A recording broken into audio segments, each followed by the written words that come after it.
I love the fact that we're trying to jump over the giant pillar. You know, the really one that's bigger than the screen. Like walk past, you know, the giant pillar that's covering the entire screen, chat. You know, I do have a suggestion. Maybe don't try to jump over it. Maybe just attack it. I mean, you know, like 2 points. All right, 2 points is pretty okay. I'll give you guys that. What's up, everybody? Good morning. How are you? Welcome to the stream. It's great to see all of you. Holy shit. Guys, I cannot believe that I took time off because my fucking God, I looked at all the IRL news. What the fuck did I miss, guys? What were you guys doing while I was doing vtuber news? Jesus Christ, guys. Oh, we're supposed to attack the building. Yeah, you're supposed to attack it. Yeah, it cuts. Once you do that. SC Plus, thank you for 29 months. How are you?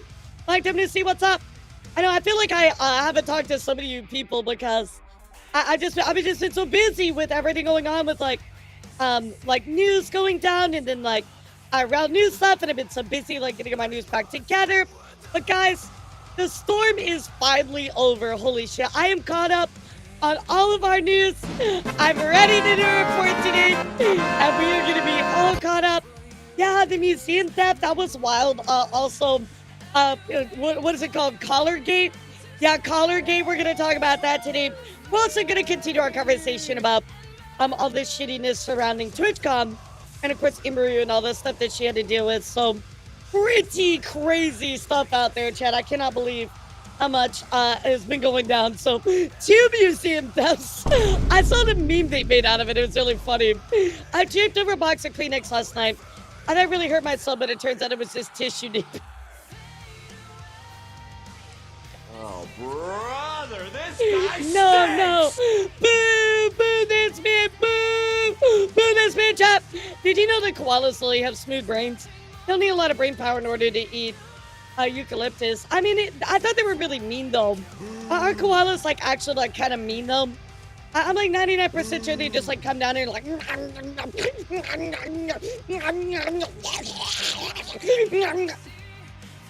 Yeah, I'm pretty sure that's the exact noise they make, too.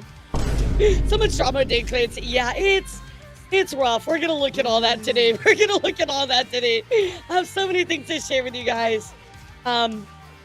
They do much a lot. Yeah, I've heard that they're really just mean. Yeah, second museum in France was hit. They sold like 2,000 gold and silver coins. Holy shit. I mean, it is. Are you a koala? Yes, I'm a koala VTuber. How did you know? I really, you know, I decided I was gonna become a koala VTuber because I already had the qualifications. I'm sorry. I'll go now, Jeff. I'll go. It's okay. I understand. Have you tried the new zombies mode? No. I really wanted to. Just have not had a moment to even check it out. Well, okay. Technically, I did have a moment, but I didn't spend my time doing that.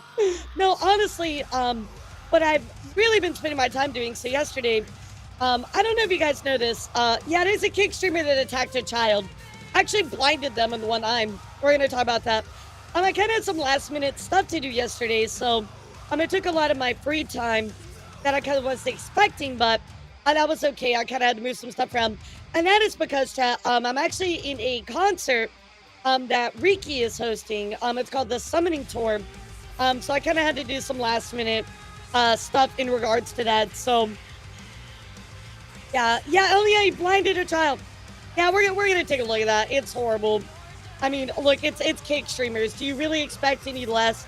First they like kill a French guy on stream. Now we have this. I mean, yeah, it's horrible.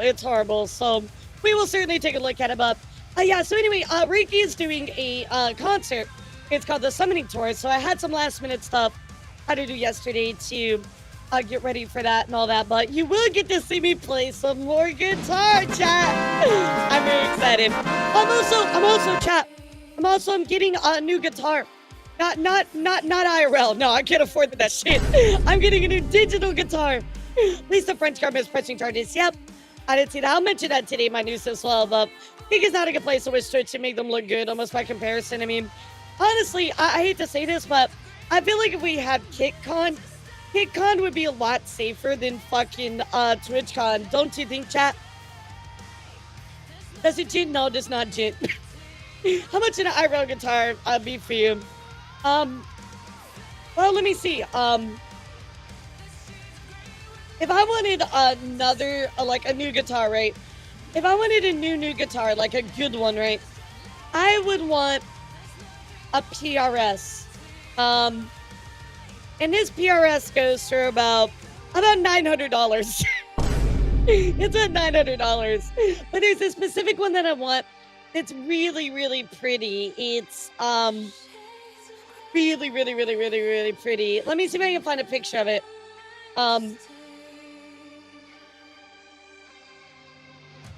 Yeah, I'll see if I can find one.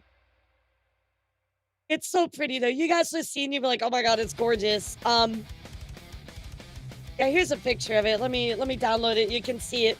Also, if you guys know what band this is, you're super bass. I'll just say that. So this is actually a it is a signature guitar, which means it is a guitar that is made for a person that is from a band. So here is the guitar. It's very pretty though, right? I love the colors. But if you know who this is, let me know. It's a PRS, yeah. I know it's very pretty, but I mean, it's really nice. I think if anything, I probably need more like a speaker setup. But I have all of my plugins and stuff, so it's very pretty, right? It matches my model too, so it's very nice. This is actually Michael's guitar from Opeth. Yeah, this is Michael's signature guitar from Opeth, so a really, really beautiful guitar. No, it's actually Opeth's symbol in the very bottom. Yeah, a PRS normally has like the little birds on the inlays. It's a really nice guitar. My dad has a couple PRSs that he loves them so much. I mean, I'm very happy. If you guys remember, Persona bought me an Ibanez, and I use that for everything. So again, thank you so much, Persona. You're absolutely amazing. I love my pink Ibanez. It's very cute, and also it sounds really good. I just need like a speaker for I need like an actual amp setup, because the sound would be better than just digital. Yeah, he bought me an Ibanez. Yeah, it's the same one. You know the recording I did of Ghost of Perdition where I showed you my actual guitar and I was playing. It's that Ibanez. Yeah, it's that one. Really, really solid guitar though. Yeah, I really enjoy it. Very low like fretting and everything, so it's very like you can play stuff very quickly. But now that I played on a 7-string, I'm still trying to like get used to that. So I wish I had like a better picture of it, but maybe I'll send it to you sometimes. Let me find a picture of it. Yeah, it's a really nice guitar. He just straight up was just like, oh, you need a guitar? I got you. I'm like, bruh. Okay, but I have like a half picture of it. I have like a half picture.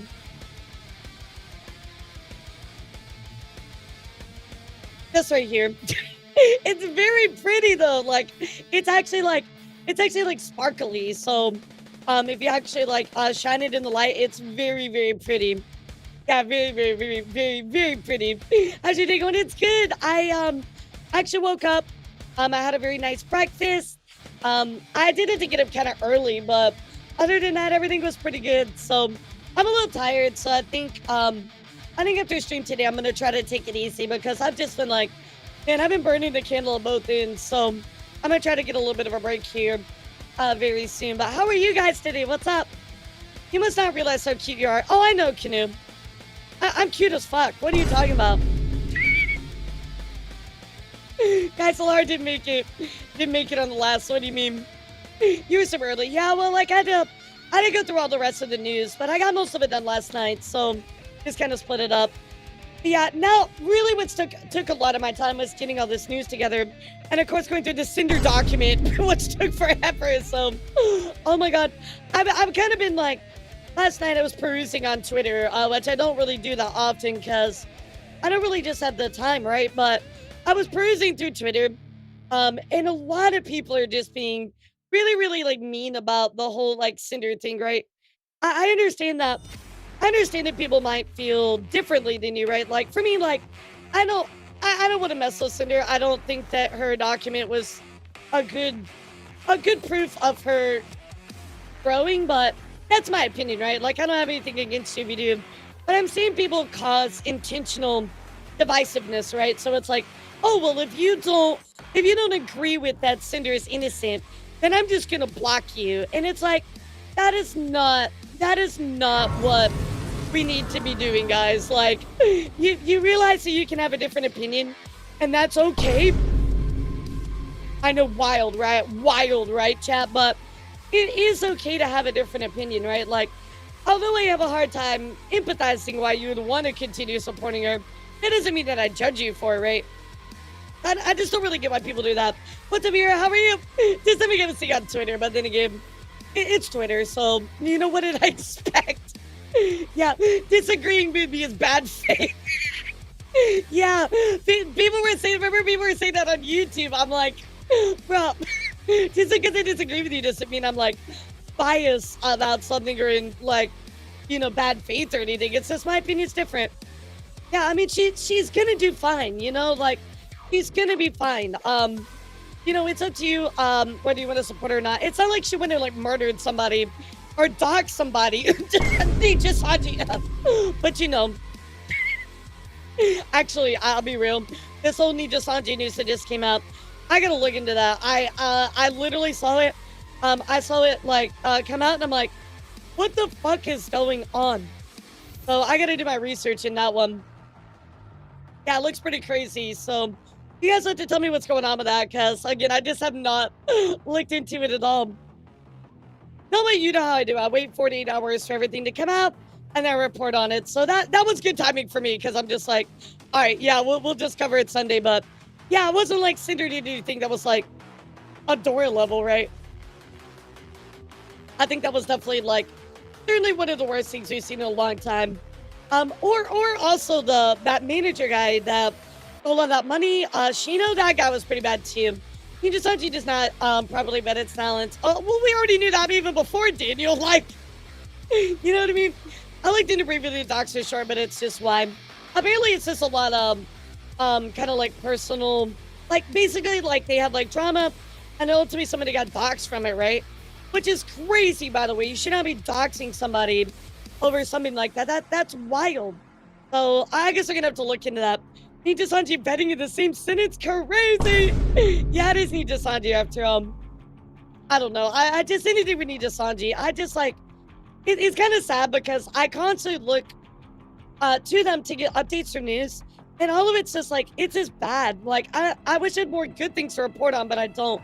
Very much consider after the drama we're watching streamers. I just want to be entertained. Yeah, absolutely, Corvo. I can understand that mindset. So what exactly happened? I'm gonna report on it Sunday just because something happened between like an ex Ninja Sanji talent. So we'll take a look at it. I mean, again, I need to do my research to be fair. So, but I'll give it to you on Sunday. So what exactly happened? I've been out of the loop playing Pokemon on Silksong. Exactly what I told you. So, yeah, what's up, Wei? How are you? Good to see you, Kitty. Welcome on in. How have you been today? I goodness, my VTuber world. Yeah, right. I know, dude. I know. It's always too much, man. Always something going on in our VTuber world every single time. But that's okay. I mean, we're gonna discuss it. We'll have a good faith conversation. My favorite news broadcast. Aw, thank you. You're very sweet. I do appreciate that. And you know, I just want to put this out here before we start coverage today.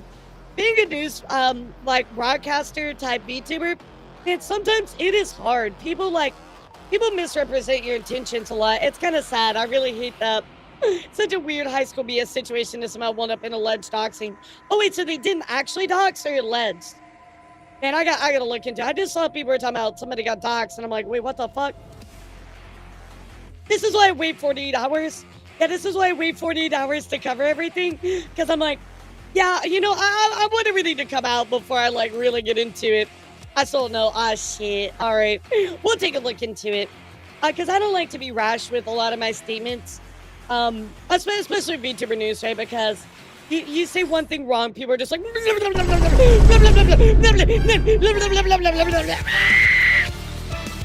know how it goes. You know how it goes.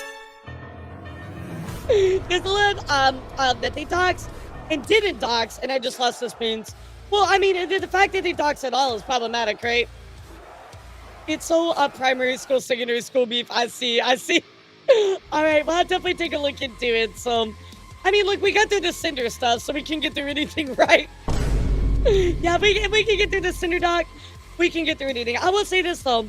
Yesterday when we were going through the art culture stuff, I was like, holy shit, I am so glad that these documents are only like 20 pages. I will never take for granted a 20-page document ever again in my life, chat. I am so thankful that I never have to look at Booba again, and also that I never have to read a 1,000-page document.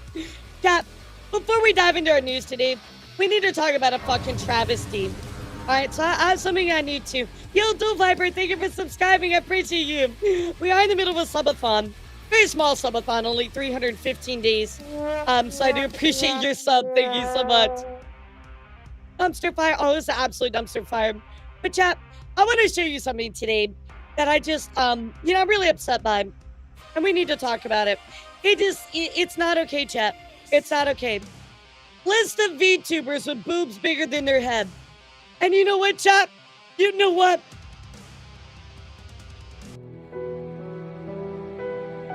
I didn't make the list. I can't believe this.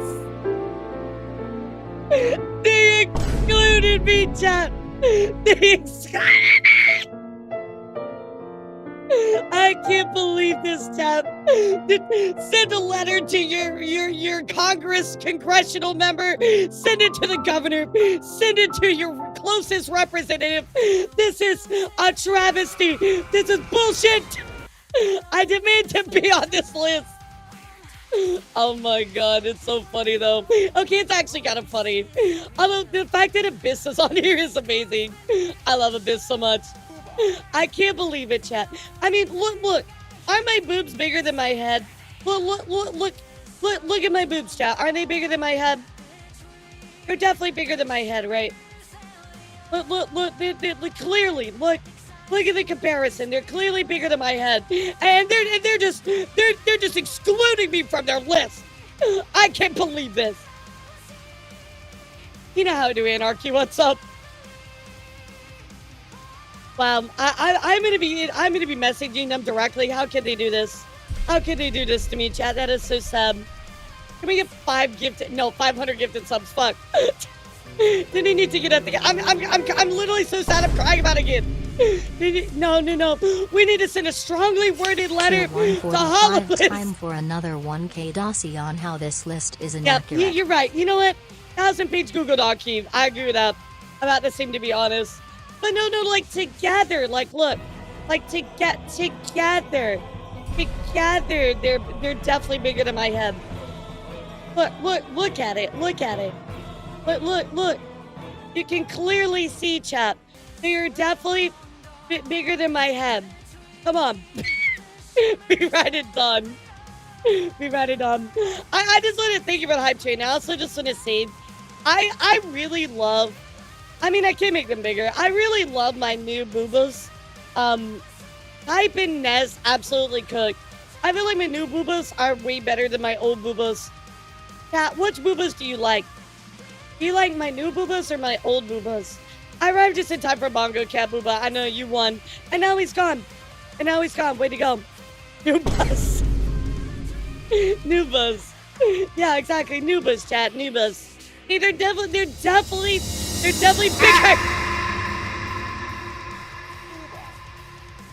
Wow, chat, I can't believe you would do that to me. Can we get 6 million gifted subs, please? Otherwise, BRB, I'm gonna release a Google Docs and no Google Docs. I bet. Sounds good. No, I just love when like good art comes together, good rigging, and you're like, hell yeah, it all looks good. All right, chat, let's do something. Let's dive into our news. Everybody type news. We're gonna just hop straight in. I have a lot to talk about today when it comes to content creation news. I do have a little bit of gaming and movie news. We'll see if we get into that. I have like a million memes to get into as well. We'll see what we have time for today. So I have a lot of I have a couple of calls I gotta take after stream. And a lot of other things I gotta do today. So tomorrow, chat. Tomorrow, I will tell you though, it's been a long time. We're gonna be doing the actual just true chatting tomorrow. Like a true Zatsu stream. So if you want to just come in, yep. because I know it's been a really long time since you just actually just, sat here and yap. We're gonna do that tomorrow. I think we're gonna do this or that as well. Or like, would you press the button? I think that'll be a lot of fun. So I'll see you guys tomorrow for that one too. Yeah, and then Sunday we have VTuber News, and we'll talk about the whole Ninja Sanji stuff, the alleged doxing, all that. Yeah, we'll take a look. All right, chat. So first up, we're gonna dive into our content creator news. And what I want to give to you guys first up is a huge scandal going on in the NBA, which I normally don't talk about sports-related news. However, this one right here is pretty crazy, chat. So anyway, let's go take a look at what's going on. Apparently, there's a huge NBA gambling scandal, and now the FBI is involved, as well as the mafia was part of this. Like, that's crazy. Yeah, the NBA. So let's take a look. Tonight, NBA Hall of Famer and Portland Trailblazers head coach Chauncey Billups and Miami Heat star Terry Rozier have been placed on immediate leave by the NBA after their arrest today as part of a stunning gambling scandal. This is the insider trading saga for the NBA. Two schemes naming more Holy than 30 shit. people, according to charging papers, including 4 well-known mafia families in New York City. Oh my God! Your Wait, winning what the? streak has ended. Your luck has run out. Violating the law is a losing proposition, and you can bet on that. The indictment involving Oh my God! That is a lot of people, chat. That is actually crazy. It's poker games that got rigged, not NBA games. Well, it says NBA gambling scandal, so it's something to do with the NBA, right? Billups outlining a national illegal poker ring, wooing wealthy players Ah, known as gotcha. fish into rigged games, stretching from the Nice. Hamptons to Las Vegas. Prosecutors say Billups Wait, so NBA players and a coach were rigging poker games. Wow, that's actually nuts. former NBA player Damon Jones were called face cards, using their fame to lure unwitting victims. But authorities say the NBA pros knew the games were a high-tech scam, rigged by the mob and cashed in. They used custom shuffling machines that could read the order of cards, barcoded decks, and hidden cameras built. What in the Ocean's 11 is this shit? This is Ocean's 11. This is Ocean's 11. We've rigged it with the fucking county machines. Oh, that's actually nuts as fuck. That is actually nuts as fuck. Into tables and light fixtures. Court documents showing one of those shufflers Bro, it literally looks like it from the movie. It literally looks like it. That's crazy. Oh my God. Thank you for the hype too, guys. I really do appreciate all of you. Thank you for all of your support today. What? Look, it literally looks like the machine from the movie. Oh my God. disassembled, and this poker table taking x-rays to reveal cards face down. Defendants used other cheating technologies, such as poker chip tray analyzers, which is a poker chip tray that secretly reads cards using a hidden Holy camera. shit. Special contact lenses or eyeglasses that could read pre-marked cards. Jones and an attorney for Billups not Bro, they're like, everybody was playing checkers and they're playing chess. That is wild. responding to requests for comment tonight. In This separate doesn't even case, sound Miami real. Heat guard Terry Rozier now charged for his role in a criminal betting scheme. Authorities pointing to this game in 2023 where Rozier left early with an injury. Prosecutors say he had tipped off others first, so they could place bets on his stats that night.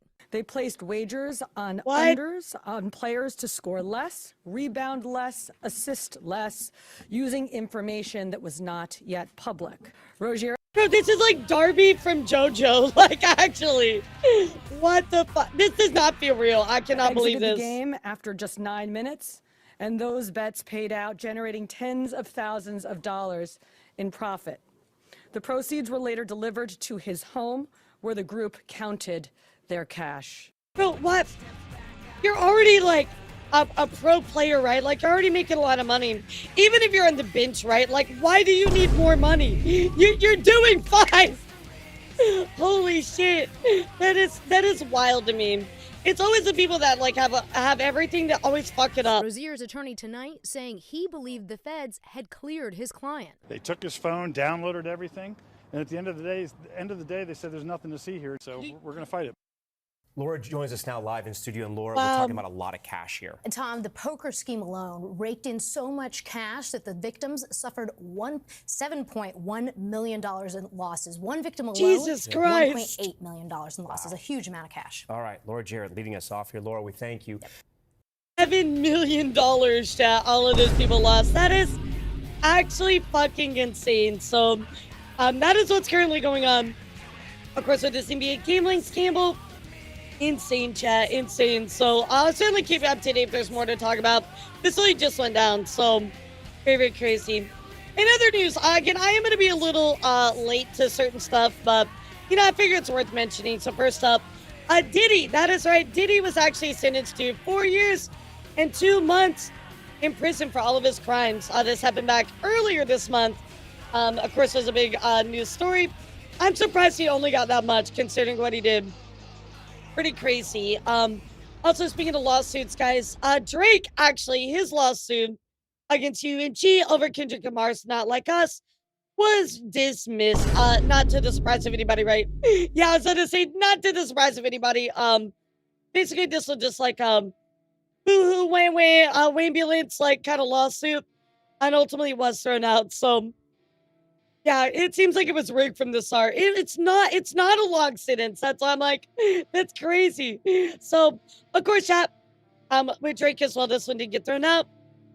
We figured that was going to happen, right? So, yeah, he'll probably get out earlier than that, which is crazy. Yeah, what's up, Simply? How are you? In other news, guys, Justin Bieber, yes, not Justin Bieber, it's actually been going live on Twitch, which is pretty crazy, right? You never expect that. Well, it turns out that Justin Bieber has decided he's going to be streaming on Twitch, and he says he plans to go live every single day. So that means Justin Bieber will be streaming every day. Pretty crazy. However, I do want to point out here, unfortunately, Twitch is kind of, you know, being a little shady here. They're putting out alerts to everybody, even if you don't follow him, that he has gone live. So kind of like a site-wide push, right? But again, I feel like like this person said, right? If you don't have control over your notifications, it might be just something else that may make people leave the platform, right? Very, very crazy. But what I do want to point out for you all today is that, you know, we've seen the evolution of streamers, right? We've seen the evolution of fame. First, you have Kai, you know, Speed, so many IRL streamers, right? And I think a lot more people are looking for that one-on-one kind of experience, right? And they're going to be able to get that through this new kind of, you know, streaming. Of course, like with Justin Bieber, right? He's doing the streaming type stuff. They're getting that real one-on-one experience with him that streaming provides, right? So I feel like this is kind of the future of potential, like, streamers, right? Of fame, right? It's going to be less so more like Hollywood and more so like YouTubers and Twitch streamers and stuff like that. I think a lot of it is going to slowly become this. And I think a lot more bigger creators, right? Just like Justin Bieber are going to start doing live streams. I really, really feel like people want to see it, especially in line with everything that we've already seen with the big explosion of IRL streaming, right? So, and that unsolicited notification is not abused exactly. So, some people do not want to see this, but nonetheless, I still want to mention it because I think it's just it's another thing to add into the pot of the direction that Twitch and stardom in general is just moving into. It's more about that one-on-one with a creator. You know, Hollywood isn't really like relatable, so a lot of people are kind of moving more to this IRL streaming format, whether it's through YouTube or Twitch, etc. So certainly marks another shift for how people want to connect with you know, big stars, right? In other news, guys, we also have some new streaming awards being hosted here by Aiden Ross and Asmon Gold. Let's take a look at what's going on with this one. I think this is actually kind of interesting. It could be a fun idea if they do it right, if it's executed correctly. Again, I've known Train almost 10 years, right? Also, a little bit of information, right? Is that I've actually I got like I'm connected now with Aiden, and we're talking about the event, right? And so like right now I'm trying to lock down, like I've got a meeting tonight. I've got a meeting with like some other guys later on too. We gotta make sure some planning. We're bringing in like a content, like planner. Like I got all rolling last night, and so yeah, that's it. XQC part of the judging. XQC had to connect, right? Because like I didn't have Aiden on Discord, so he got me connected. I don't know really how much he wants to get involved with it at all. In general, that's going to be up to him, right? I literally have not even talked to him about it, right? But it would be great to have him do it. So, yeah, definitely. Again, I've known... So, like, QT Cinderella is really known for hosting the Content Creator Awards, right? She's, like, kind of like the face of it, right? Well, I think what they're wanting to do with this one is kind of like, it's really, like, facetious, like, tongue-in-cheek kind of not VTuber Awards, Content Creator Awards. But, again, I think if they pull this off correctly, it can actually be really, really funny. It can be really, really good if they do it in the right direction. So I will see what happens with this. I think this is more going to be more like kind of like funny.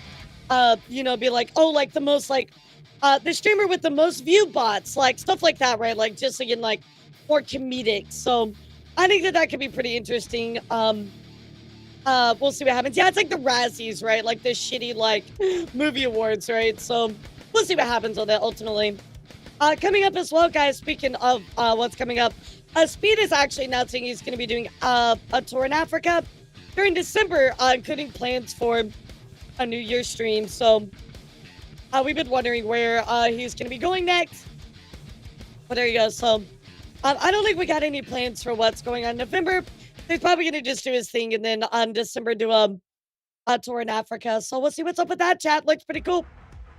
In other news, we also got to talk about this extremely despicable kick streamer. And I got someone to warn you, this is it's a little graphic. It's not like super graphic, right? But this kick streamer here, who has ultimately been banned, right, shot fireworks at kids and caused one of them to go blind in one eye in India. That is correct. So this this streamer in India shoots a firework at a child and ended up going blind in one eye.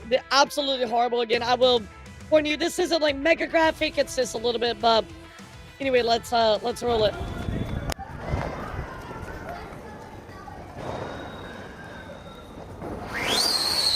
Oh my god! Oh my god! Headshot! Bro! That's Actually, one eye has one. No. Yeah, seriously. I'm not joking. Okay, never mind. No, I don't think they were firing at us as well. I just play with them. It was accident. Like I didn't think we actually hit. Absolutely horrible, dude. You are an adult. You are a literal adult, dude. What the fuck is wrong with you, man? Last time I saw St. Pepper was when he was considered to be most hated YouTuber for his kidnapping and execution prank he did on a friend who was actually solving. Yep. So he has officially left Kick, of course, but of course Kick actually took some action. Kick has banned streamer St. Pepper after he shot a firework at a child in India, leaving them hospitalized. So absolutely horrible, guys. Again, this person is an adult. Why would they actually go and do this to somebody? You know, you're supposed to be the responsible adult. It doesn't matter if somebody's shooting stuff at you. That doesn't mean you need to be retaliatory. Absolutely horrible. Yeah, he's like, oh, headshot. Yeah, like making fun of it. Just absolutely deplorable, chat. So I'm glad he is banned. He did say he's not going to be coming back to Kick. Not that he has a choice anyway, but these kind of people probably need to stay off all platforms. Absolutely horrendous. Absolutely horrendous. So in other news, guys, at least we had some bad news, but here's some good news. I'll mix it up. Maya actually got a huge donation from Jason the Ween. Actually donated $81,000 to a nonprofit organization, which is a sanctuary for animals, which is incredible. So let's take a look. You doing that is so cool. Like, this is the coolest thing ever. What a crazy day. Like, what a crazy... I'm gonna cry. It just means a ton. Thank you so much. This is so crazy. Come here. What the fuck, dude? Thank you. Of course. Thank you all so much. This is so cool. I'm happy I can help, you know, my community as strong as it is. I'm happy I can use it in a positive way. Like, that's a lot of fucking... I hope that we see more streamers do this in the future, right? Because again, using something like your positive influence, as well as your community wanting to help and back other people, I mean, that is incredible, and I think we need more of that, and when we can afford to do it, right? Money that I'm able to just fucking be like, yo, send it over to the. He was the person that did the fake like kidnapping thing, Red. It's crazy. It's crazy the position I'm in to be able to just be like, yo, send the money over, and just be like, and just continue with my life. Like, what the fuck? It is insane. It's insane. Like insane at your age. That is so insane. Yeah. And it's insane for a nonprofit our age too. Alveus is only 4 years old, guys. It's only 4 years old, and to be you doing that. Yeah, I mean, there are instances where this stuff happens, but obviously it's not really, like you said, Walk, it's not ever really blown up because, you know, bad drama, do better. So, but we can celebrate some good here. I mean, I think this is absolutely incredible. So, I give big congratulations to her on Super Bass from Jason to do that. Now, guys, if you use Discord, not a surprise here, this is kind of older news, but Discord was actually breached about a month ago. Attackers did access government IDs, contact details, payment information, and more. Discord was sending out notifications of this, so I can always encourage you guys, be careful. There is shit that is going on out there.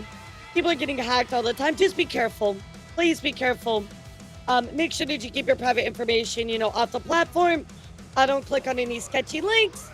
Just be careful, chat. It's really, really scary out there with all the kind of scams. I mean, we saw the stuff that happened with Savi. I mean, just be careful, guys. This is why I refuse to verify on Discord Twitter. Yeah, Discord breached for the 5th time this week. Basically, plus dog, basically. So, in other news, guys, you know, this is good news. It's sad for me because, you know, I'll never get my husbando, but Markiplier has announced that he and his girlfriend, Amy, are now officially married. Congratulations to Marky. They're so cute together. It should have been me. But no, seriously, I'm so happy for him. You know, as much as Markiplier is a part of my channel, with my reacts as well, we love Marky Moo around here. So, again, big congratulations to him. Absolutely amazing. Yeah, but Daniel, this is like my straight crush, you know? If I was straight, this would be my crush. You know what I mean? Like, oh my goodness. So, absolutely amazing for Marky Moo. You'll still get the Marky Moo docu. Okay, bet. I'll be waiting for that. In other news, guys, Queso actually made a bit of a, he made a bit of a statement in the streaming sphere, and I feel like it's for good. So Queso goes on to defend pausing gameplay during ads so non-subscribers don't miss out. So whenever there's like a big moment coming up in the middle of, we're gonna talk about it here in just a second. Dumpster Juice, you're the perfect person to be here. But during big moments in gaming, Queso said he's gonna pause it. The non-subscribers don't miss out on those moments, right? You know, Queso says it's only $8 a month. Not everybody's got $8 a month. Give 10 people who ain't got a sub then. Well, I fucking love Queso. He is so base. He gets it, right? He's very relatable. He's very empathetic. A super giga Chad, like you said, Evan. I love this so much. I think when I don't often pay a lot of attention to my ads because I have them on like the most minor ones possible. But I think in the future, I'm going to start paying attention. And if ads are about to come up or I go to the bathroom, I'm going to, you know, play an ad or something like that. So that way you guys don't miss out. So mods, maybe just remind me from time to time in case I miss this. I think this is really, really base. Really, really base. Plenty of VTubers have paused gameplay during ad breaks, so yeah, Queso following suit is great. Yep, I agree. I think it's great. In other news, guys, we also got to take a look here about something that happened recently. And again, I believe that we mentioned her not too long ago, but I did want to follow up for this as well. So Korean streamer Yoon was actually found, he was murdered after being attacked by a long-time viewer who donated almost $70,000 to her. Again, this happened after she tried to cut ties with the guy. This person was obviously extremely parasocial to the point where she ultimately lost her life because of this person, right? Obviously she doesn't own the blame in any of this, but I just, again, she lost her life, right? So I think all I can do is just encourage you guys, if you're a fellow streamer, to if people are being this parasocial, I just don't know how you can protect yourself to a certain degree, right? Like, this person came and murdered her, right? It's just sad. It's just sad. I mean, I just don't know what to say, you know? Did the court order her to pay him back? I don't remember, Corvo. I don't remember. It's just like, again, like, she doesn't own any of that, any of what happened, right? Like, none of that fault, because he's the one that did it. It's just like, I think it's just if anything, it's this dialogue about parasocialism, right? Like, I think that you just have to, if people are being too kind, there's probably a reason for that, right? Unfortunately. And sadly, you know, as a woman, right, sometimes you get people that are just, they want to take advantage of you. I mean, it happens to guys too, but I think a little bit more, as far as like in the media or front page media, right? It happens to women a lot more. And it's just really sad. It's really scary. And I hope that, you know, you protect yourselves, guys. Be careful out there. It's really, really horrible to see somebody lose their life over something like that. Worst things ever. Absolutely, absolutely. So, in other news, guys, we did at least get one good law passed here recently. California actually passed a law requiring social media platforms to delete personal data when users delete their account. This is actually amazing. Yeah, we need to have more of this. If I'm taking my shit off a platform, you need to delete all my data. This is actually super base. So I'm glad to see this is actually going on. Okay, with somebody else. Okay, that's what I thought, because I don't remember seeing her name in relation to that. But anyway, this is a super great law. We need to see more of this. Yo, Ayla, how are you? What's up? I almost said that right. Ayla? Probably Ayla. I'm horrible at names. I'm so sorry. What's up, Ayla? How are you? Welcome to the stream. It's great to see all of you. My name is Laura the Heavy Metal, and today we are covering a little bit of news outside of VTubing. So talking about stuff. Great to have you here. Welcome in. What'd you do today? In other news, guys, all the boomers and millennials are sad. That is right. Facebook is shutting down the gaming creator program at the end of 2025. Oh, it is Isla. Okay, all right, I got it. Let's go. I know I don't get it right the first time. So, how are you, Isla? Thank you for thinking of me, and thank you for the raid. Hope you're doing great. Yeah, what'd you do today? So Facebook is shutting down the gaming creator program at the end of 2025. I don't ever feel like this was like super, like, I don't know, ever popping off really. Like, I forgot it was a thing as well. So I'm not really surprised to see this go.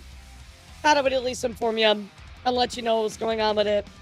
In other news, guys, YouTube has actually announced that is giving a certain band creators, not all band creators, competitive bingo streamers just trapped in their competitive bingo. Look, Fuss, I'll have you know, every time I play bingo, it's serious. I gotta get the digital fucking screen. I gotta hear everything. I gotta be in their faces. I'm taking out my competition. I'm stealing cards. I'm winning. That's me when I'm an old lady. That's me when I'm an old lady. Oh, you're playing Baldur's Gate 3? Nice. You know, I kind of feel bad, but I'm like the one person in the world. I tried it. I just didn't get it. I just could not get into it. So anyway, they are giving certain creators who have been banned every year will be eligible to apply. Again, it is dependent on certain people. This might be good news for Tyga. We'll definitely see what happens. But what's really funny about this, chap, probably the funniest thing about all this, is Andrew Tate actually got unbanned. Andrew Tate says, thank you for YouTube for respecting free speech. Follow my new channel here. And that was awesome, right? He came back, and then immediately he got banned just 1 hour after.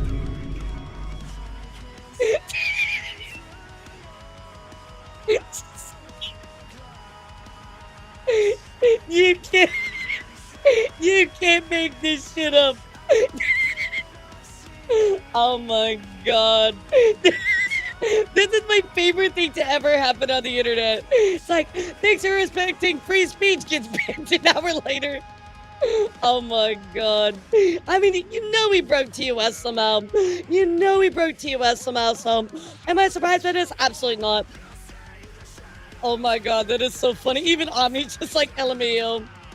Oh my god. Now this Yeah, you know, is why I really life is tried. great I just level. maybe it's too much for my brain. Yeah, this is why life is great. Exactly. So thought I would show you that. Very interesting. However, speaking of unbanned, Sneeko actually was unbanned on YouTube after 3 years. You know, I don't know much about him. You guys didn't have to let me know. I'm just sharing you got unbanned. Again, I don't really know his whole history. You guys can let me know inside of chat or in the comments as well.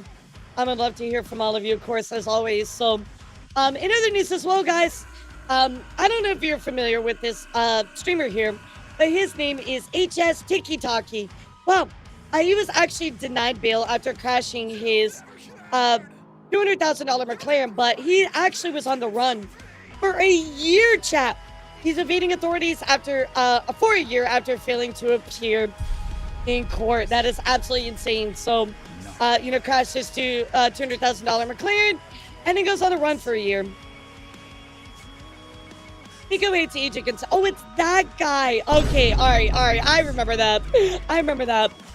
Yeah, he's the one with the feud with Moist Critical. Okay, I don't look at all the details on that, but bro, what are you doing? Why did you go on the run? Just go to court. Just go to is court. a right-winger, and he's most well known for his beef with Penguin Zero and threatening him with a gun. Bro, okay, I'm gonna be real. Who the fuck is beef with Charlie? Charlie is like the chillest dude in the world. In other news, guys, a man is suing LeBron James for deception. After paying almost $1,000 for what he believed was a retirement game. Fans speculated the star was teasing the end of his career, when it's in fact a collaboration with Hennessy. So, I'll show you what happened. So LeBron James was actually, you know, going to be doing, apparently his last game, right? So he did an ad, you know, when he was talking about like, hey, like, you know, this is it.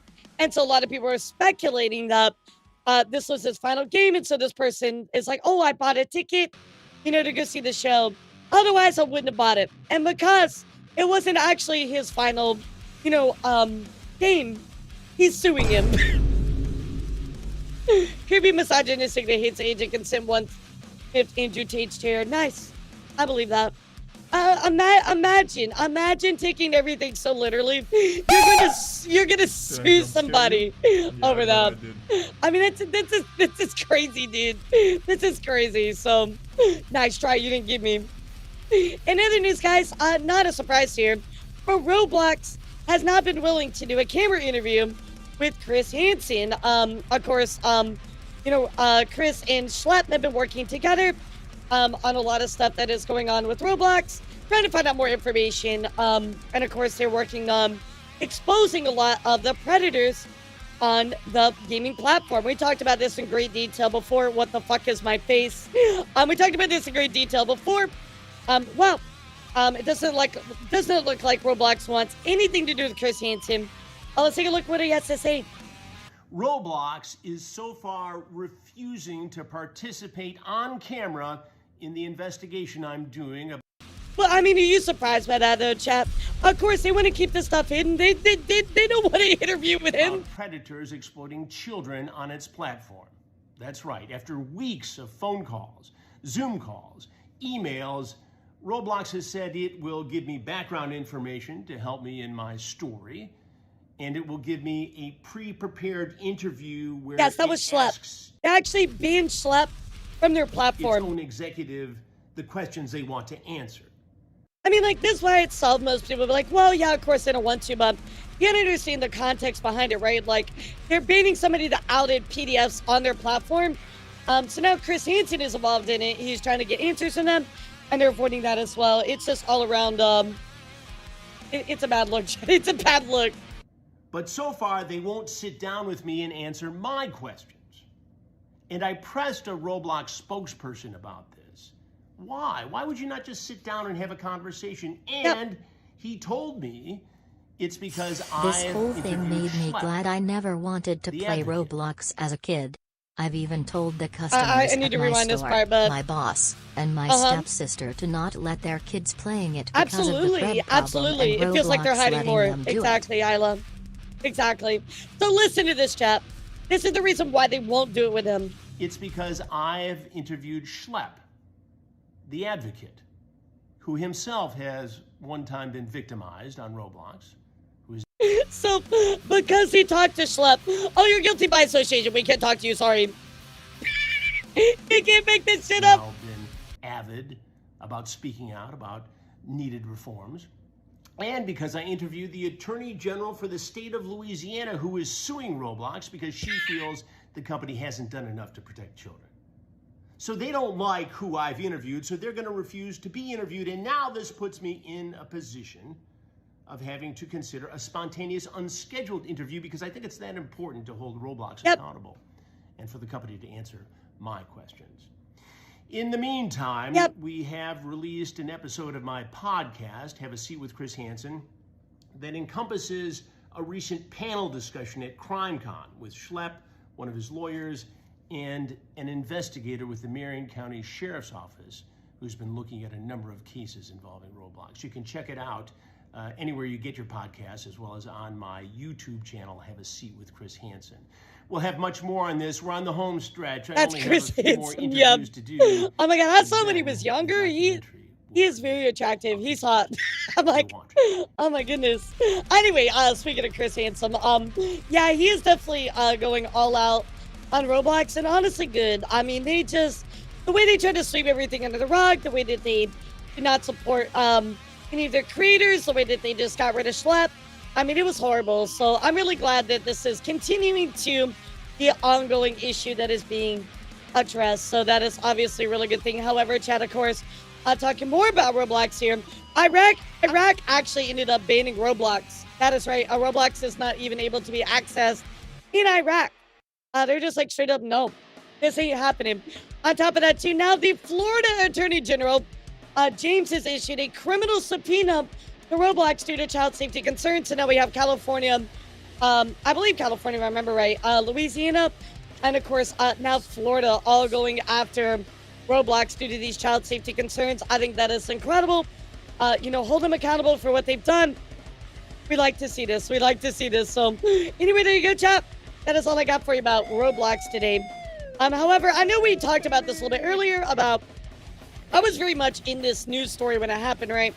But I did want to give you a follow-up. So French authorities actually opened up a new investigation following the death of Kickstar Jean Formanov, which again, you guys remember there was some other people that he worked with. He would do live streaming stuff, and they basically live on stream. They tortured this guy, right? They did not allow him access to facilities. They beat him up. Roblox all kinds has of no horrible balls. stuff, right? You guys remember this, right?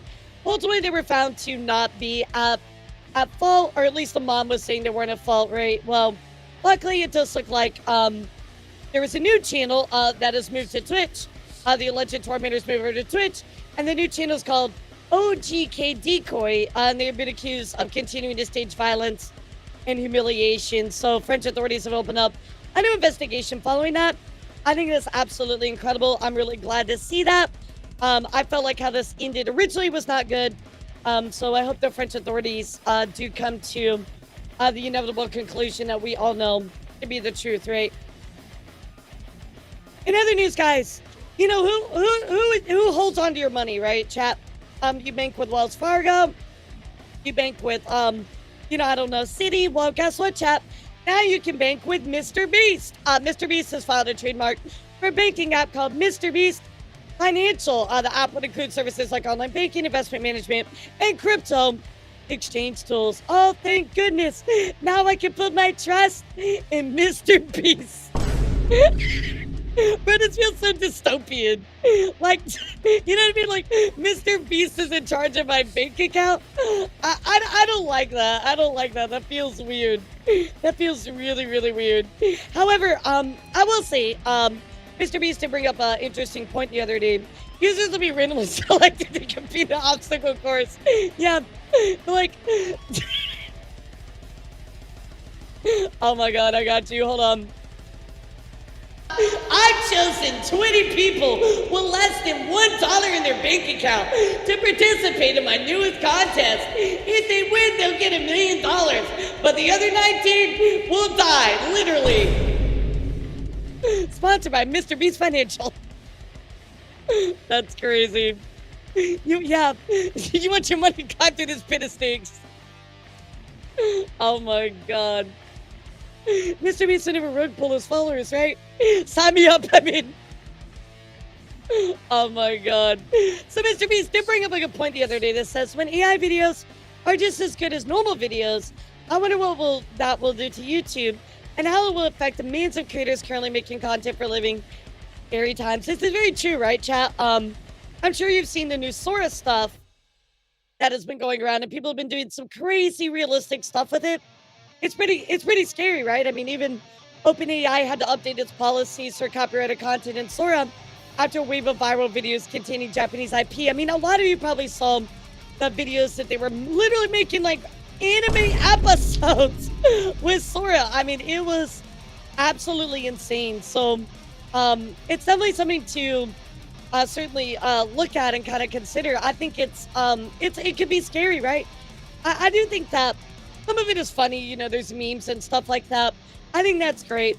And then we get to other stuff here where, like, you know, Robin Williams' daughter, Zelda, is being sent all these videos of AI videos of, you know, her dad, Robin Williams, right? And obviously she's very deeply upset by that. You know, she's saying, stop believing I want to see it, or that I'll understand. I don't, and I won't. I mean, I feel like with AI, it's okay to do certain stuff, but there's other things that's just not okay, right? And this falls into the very much not okay category, right? So I do hope that there is more legislation, or at least more rules around AI.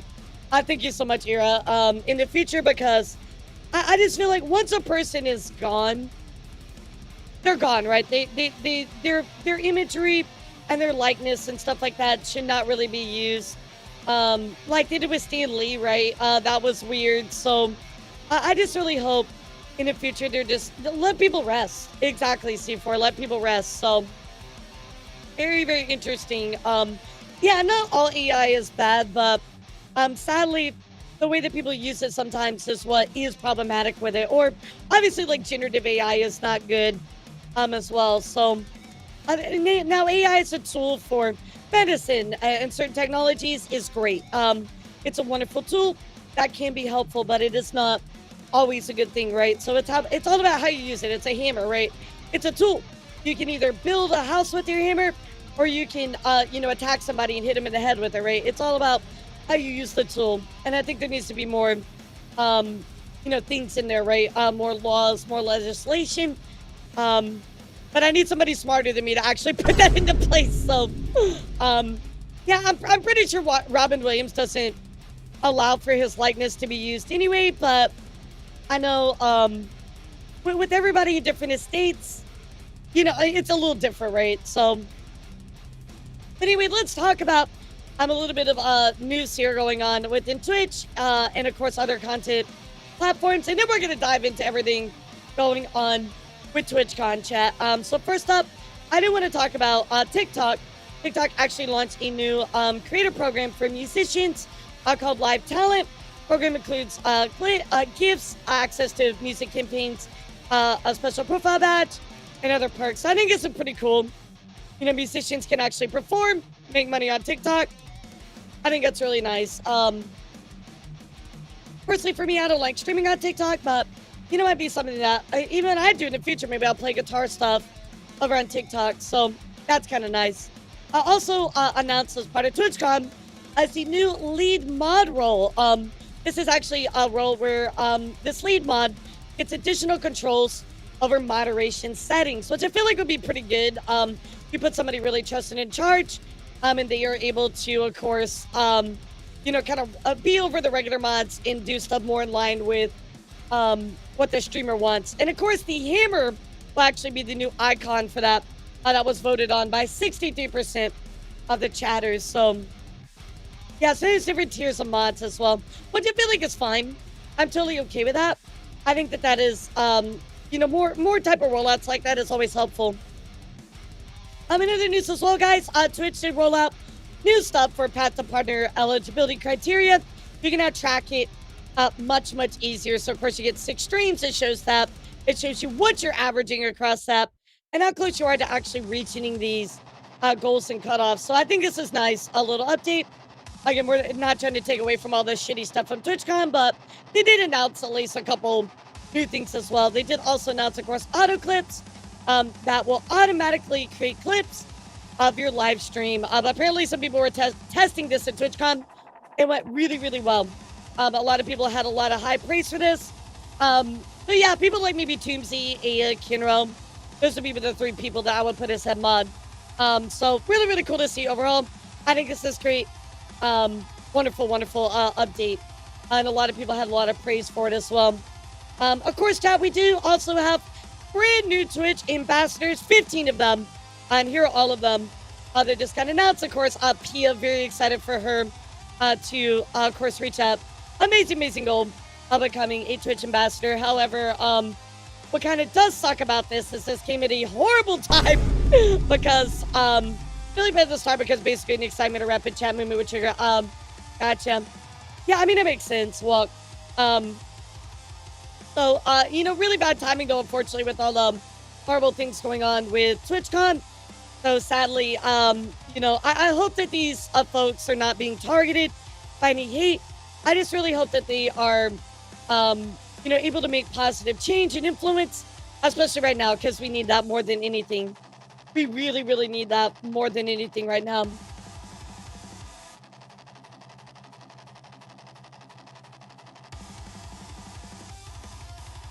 Speaking of changes, Twitch is launching a native in-stream live shopping that will allow users to purchase a product without ever leaving Twitch. So, of course, the first brand partner for this will be Elf Cosmetics. You're welcome, chat, by the way. You're welcome. As Elf, I'm very glad to support Elf Cosmetics, so you're welcome. But, yeah, so basically because, of course, Twitch is part of Amazon, this will be powered by Amazon. Now, kind of a weird thing that happened on Twitch not too long ago was Twitch streamer Fandy. He was live streaming. She actually gave birth on stream, chat. And, of course, DJ Clancy, CEO, actually went by and said, best of luck and congratulations. Wishing you the best in this journey. Now, I don't, maybe this is just me, but why are we giving live birth on Twitch.tv? Maybe I don't understand, but why? I don't, like people are getting banned for like too much cleavage, but then like, that's okay. I mean, I don't think that every remember chat, like minors are on this platform, right? So like kids could just come across this and, this is the miracle of birth, right? Like I personally, for me, maybe I sound like a prude saying this, but I don't think this should be on Twitch, right? Or at least like it needs to be like very much like, hidden, right? But I'm not going to show the full clip or anything. I just wanted to show this, but I don't know. I just think it's a little odd. I mean, congrats to her, right? Nothing against her child or anything, but it's just kind of like, it's strange, right? I don't think birth is sexual, but it's definitely not something appropriate for 13. Right, exactly. It's more about like the, it's just inappropriate, right? It's nothing to do with like sexual or anything like that. It's just more, again, it's exposing potential minors to something explicit, right? I'm sure she came up with the idea. They probably said, oh, that'd be so cool to have somebody do this at least once on a platform. It's like, right, exactly. Which, like, I don't know. I just think it's a little odd, at least. And maybe I'm a prude. Maybe somebody can, Twitch bans tell me otherwise, but booba and hips, but you're okay with live birth. Right, exactly, Kuro. Like, inherently as well. Maybe I'm not the best person to talk on this, but people are the one that make breasts sexual, right? Like, people are the one that objectify and sexualize breasts. So, like, the fact that you ban people for that is pretty crazy as well. Is going with them. Quite a double standard. Now, draw her giving birth, motherfucker, since she literally gives birth, yeah. See, I'll say the address of her blue Twitch account in the corner of her stream. Interesting. So, anyway, John, let me know how you feel about this. I think it's a little bit weird. What do you think? I'm gonna take a sip of my drink. Share me your thoughts. Yeah, that is odd. And you should, going by what Twitch is on TOS, you're not supposed to be able to share that stuff. But for him to show up and like not say anything is actually kind of crazy.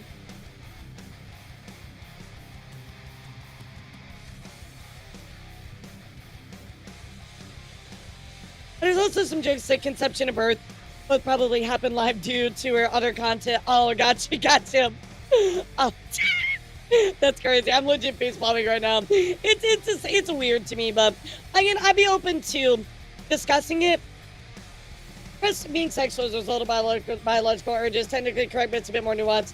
Nonetheless, currency double standards is clear and ridiculous. Yeah, I mean, to your point, Kirsch, sure. I mean, it is a bit more nuanced. And again, I'm very much like haha boobas, right? So I'm not the best person to argue against it. Alari's deer character is still registered. What are you talking about? There's no deer here. There's no deer here. Think I helped deliver someone's birth live on a stream? Did he? Yeah, did he, Nintendo Ninja? I mean, again, I would say that is also odd as well. I'm not familiar with that. If Twitch is showing up to wish her well, then 2D VTubers be able to show more.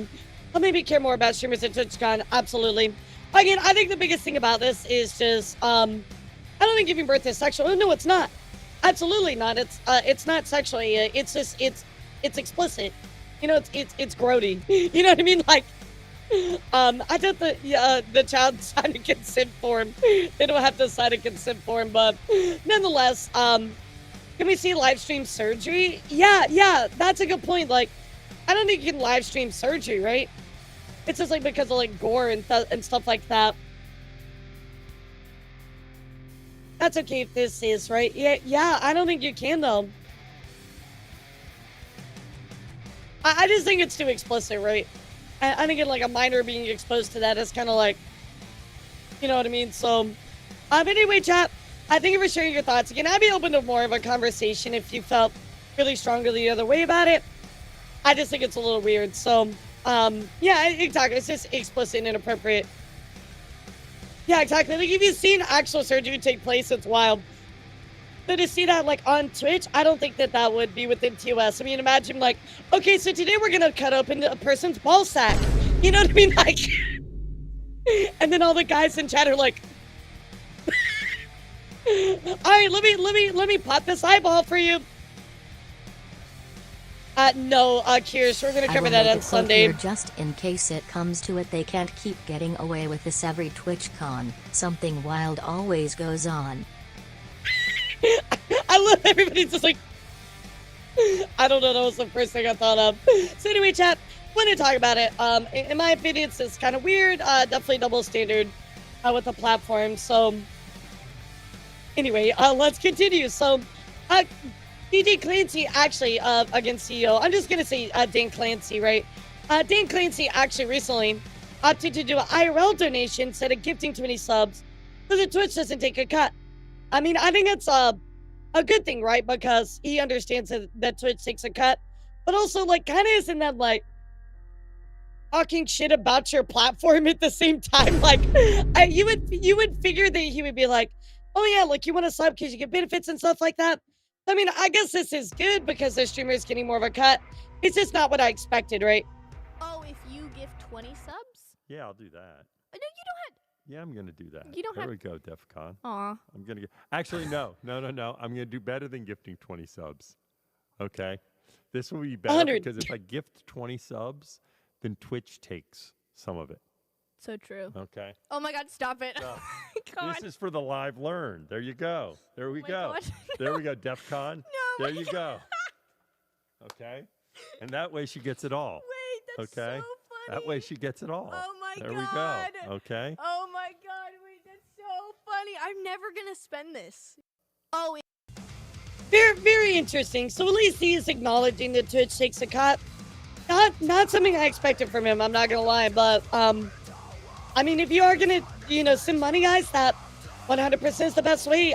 Twitch is gonna take, at least for me, they're 30%, right? So interesting for sure. In other news, as you guys know, we talked about this a while ago, but of course, Twitch is being called about a potential congressional hearing, talking about radicalization, right? Old people carry $100 bills. My grandpa carries $100 bills. So anyway, there was a recent interview.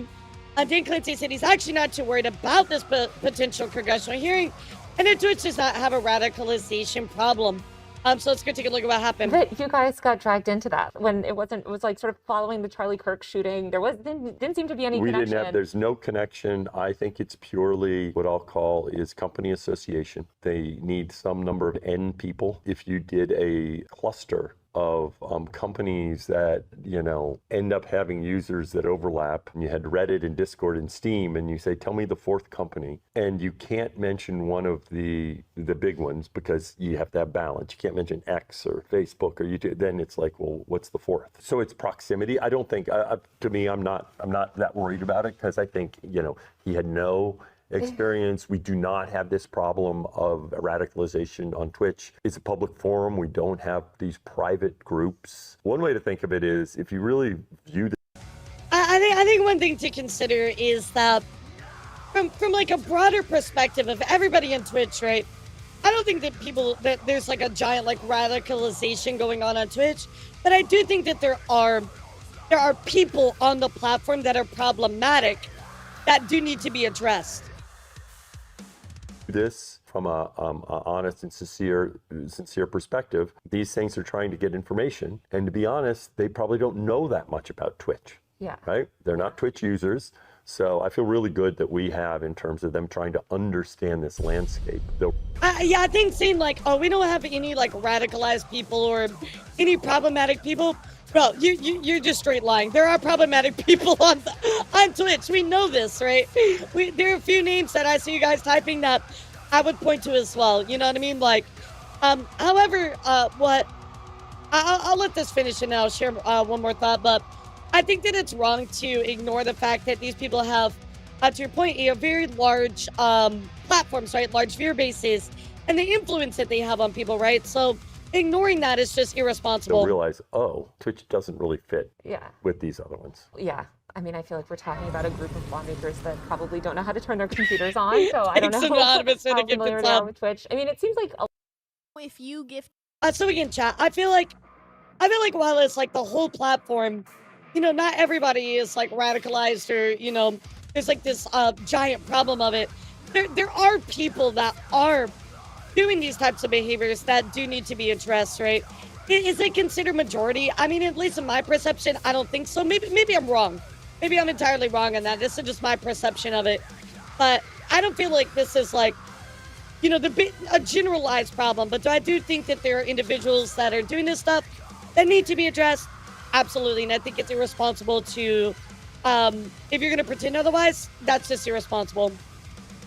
We're going to talk about the Collargate stuff here in just a bit after we get through TwitchCon. So what do you think, chat? Do you think this is like a major problem on the platform? Do you just think it's a couple large creators? Like, if you had to put in a number, right? A percentage number, what percentage would you say of Twitch is this problematic? Comments, we need the bad actors amongst the most prominent. Yeah, that's true. That's very true.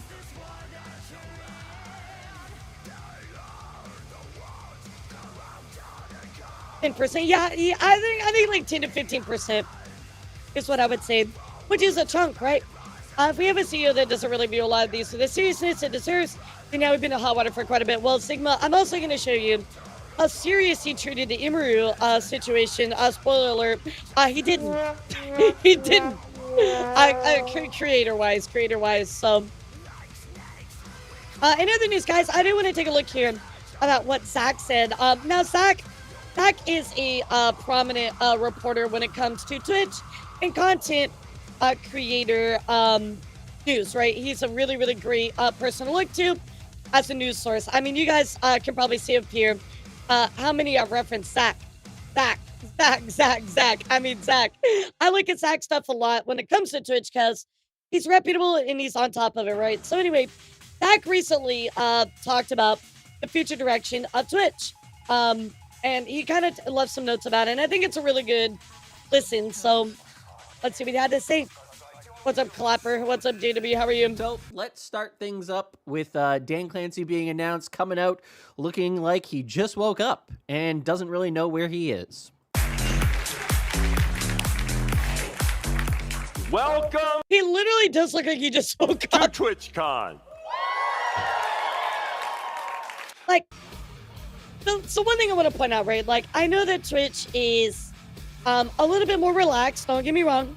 I get that. We're here at Twitch, you know, we're a little bit more laid back. We're not like, you know, dressed up in a suit and stuff like that. But I feel like as the CEO, you need to be able to put on an air of a bit of professionalism, right? And I don't feel like, from my perception, that Dan Clancy does that. So Twitch started with a bunch of dedicated gamers streaming the games they loved, but it has grown into something much bigger.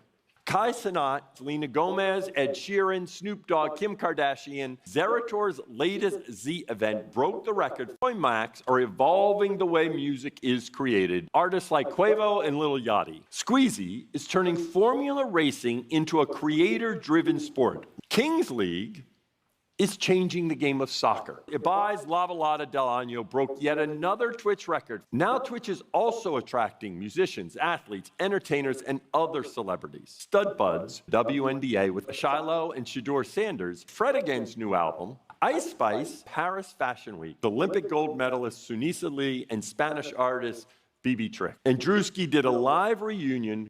Okay, so I've cut that down. Hopefully I've cut that down into being something that is showing you what they're talking about here. Big events, sports events, IRL events, celebrities. None of this is about who founded and created the overall platform of Twitch and what the vast majority of content on this platform actually is. And I think that's super, super important to recognize because this platform is not necessarily thinking of this community the way that it once did. They are thinking bigger. They are thinking cultural. And they're trying to figure out ways in order to support that cultural growth on the platform. He brings up a great point, right, Chad? Because as a platform, right, it's difficult to constantly change with the times, right, to be on top of stuff. But culturally, we are moving, especially stream-wise, in the direction of IRL streaming, right? And I think that is what's going to be the future. Primarily on Twitch, we have a lot of gaming, right?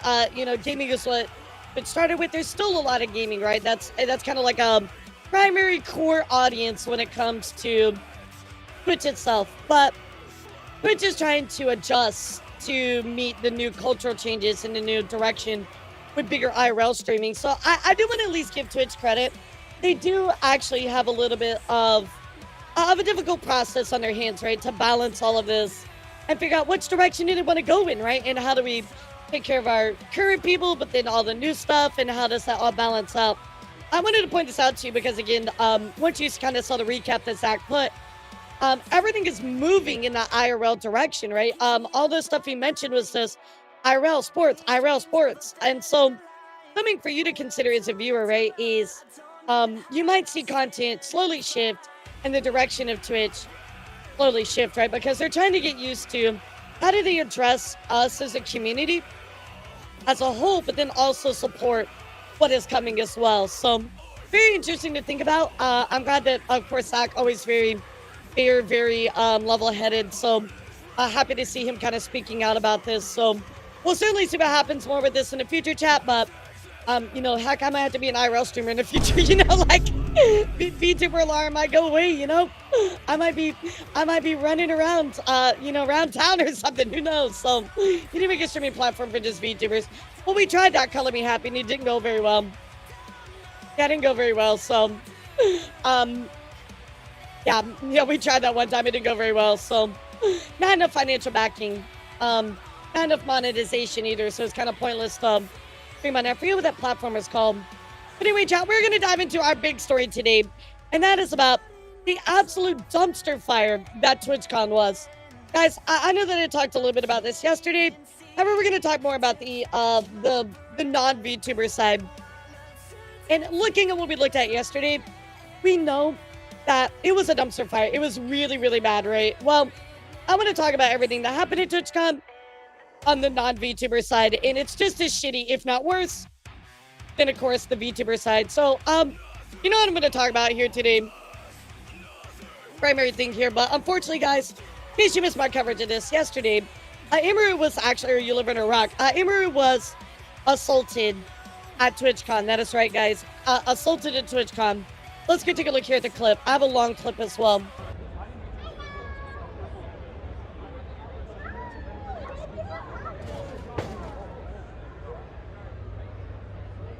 Whoa.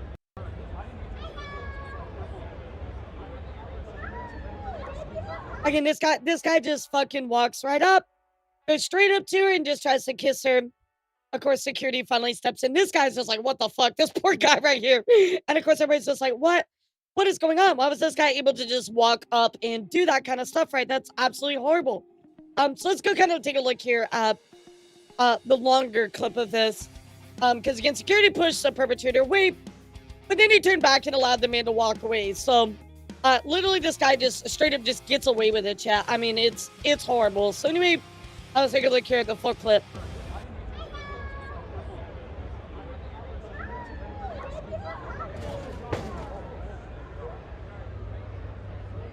Whoa.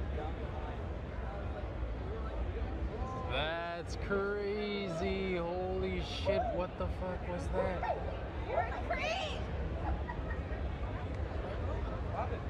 What the fuck just happened?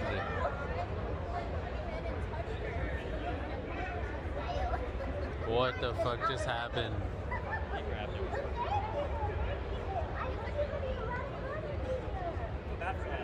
What happened?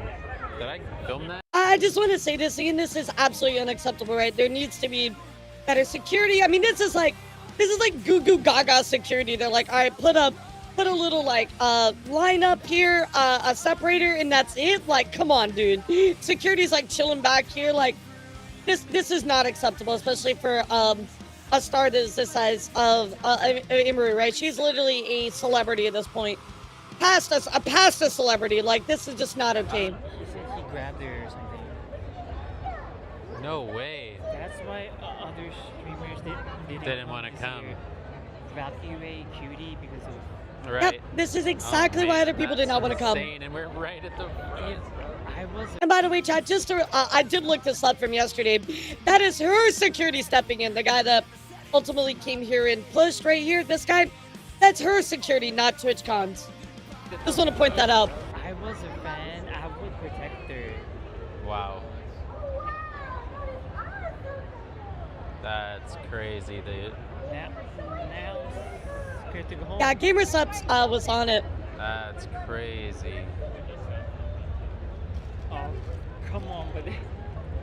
Well, you can still give it to him. I think that's a good thing to bring up as well, Nintendo Ninja, because SA can happen to anybody, right? And that's really sad to say, but you know, Maximilian being you know, assaulted as well, a female fan grabbing his ass. I mean, it can happen to anybody of any gender, right? So, and I think it's important to point out as well, because I think sometimes people downplay the fact that that happens, and that's really sad. And I feel bad that Maximilian had to go through that as well. Dang, it's crazy. That is insane. Did you see what happened? Did you catch anything? I feel bad for this guy, because he's like he probably just had no idea what the fuck was going on. What the heck was that? I thought you dropped. I mean, like, you just freeze up. No, You're like, what is going on? That was insane, bro. I don't think she's gonna. He's very strong for coming back out, though. I'll give her that. That's freaky, bro. That's wild. I don't think I want to be a streamer anymore. Look at the dude compared to her. He is a giant. Downfalls. Also, yeah, no he's matter huge. what everyone says, 5 seconds is too long to react. That's 4 seconds too long. what a- 5 seconds is enough time for someone to get stabbed for such a big Yep. event. Yeah, You I can't mean, make that's mistakes insane. like that. Well, one thing to put out there as well that I will keep reiterating is every single thing like this, security issues, accidents, they are preventable with enough preparation and right stuff put in place. So this was completely preventable.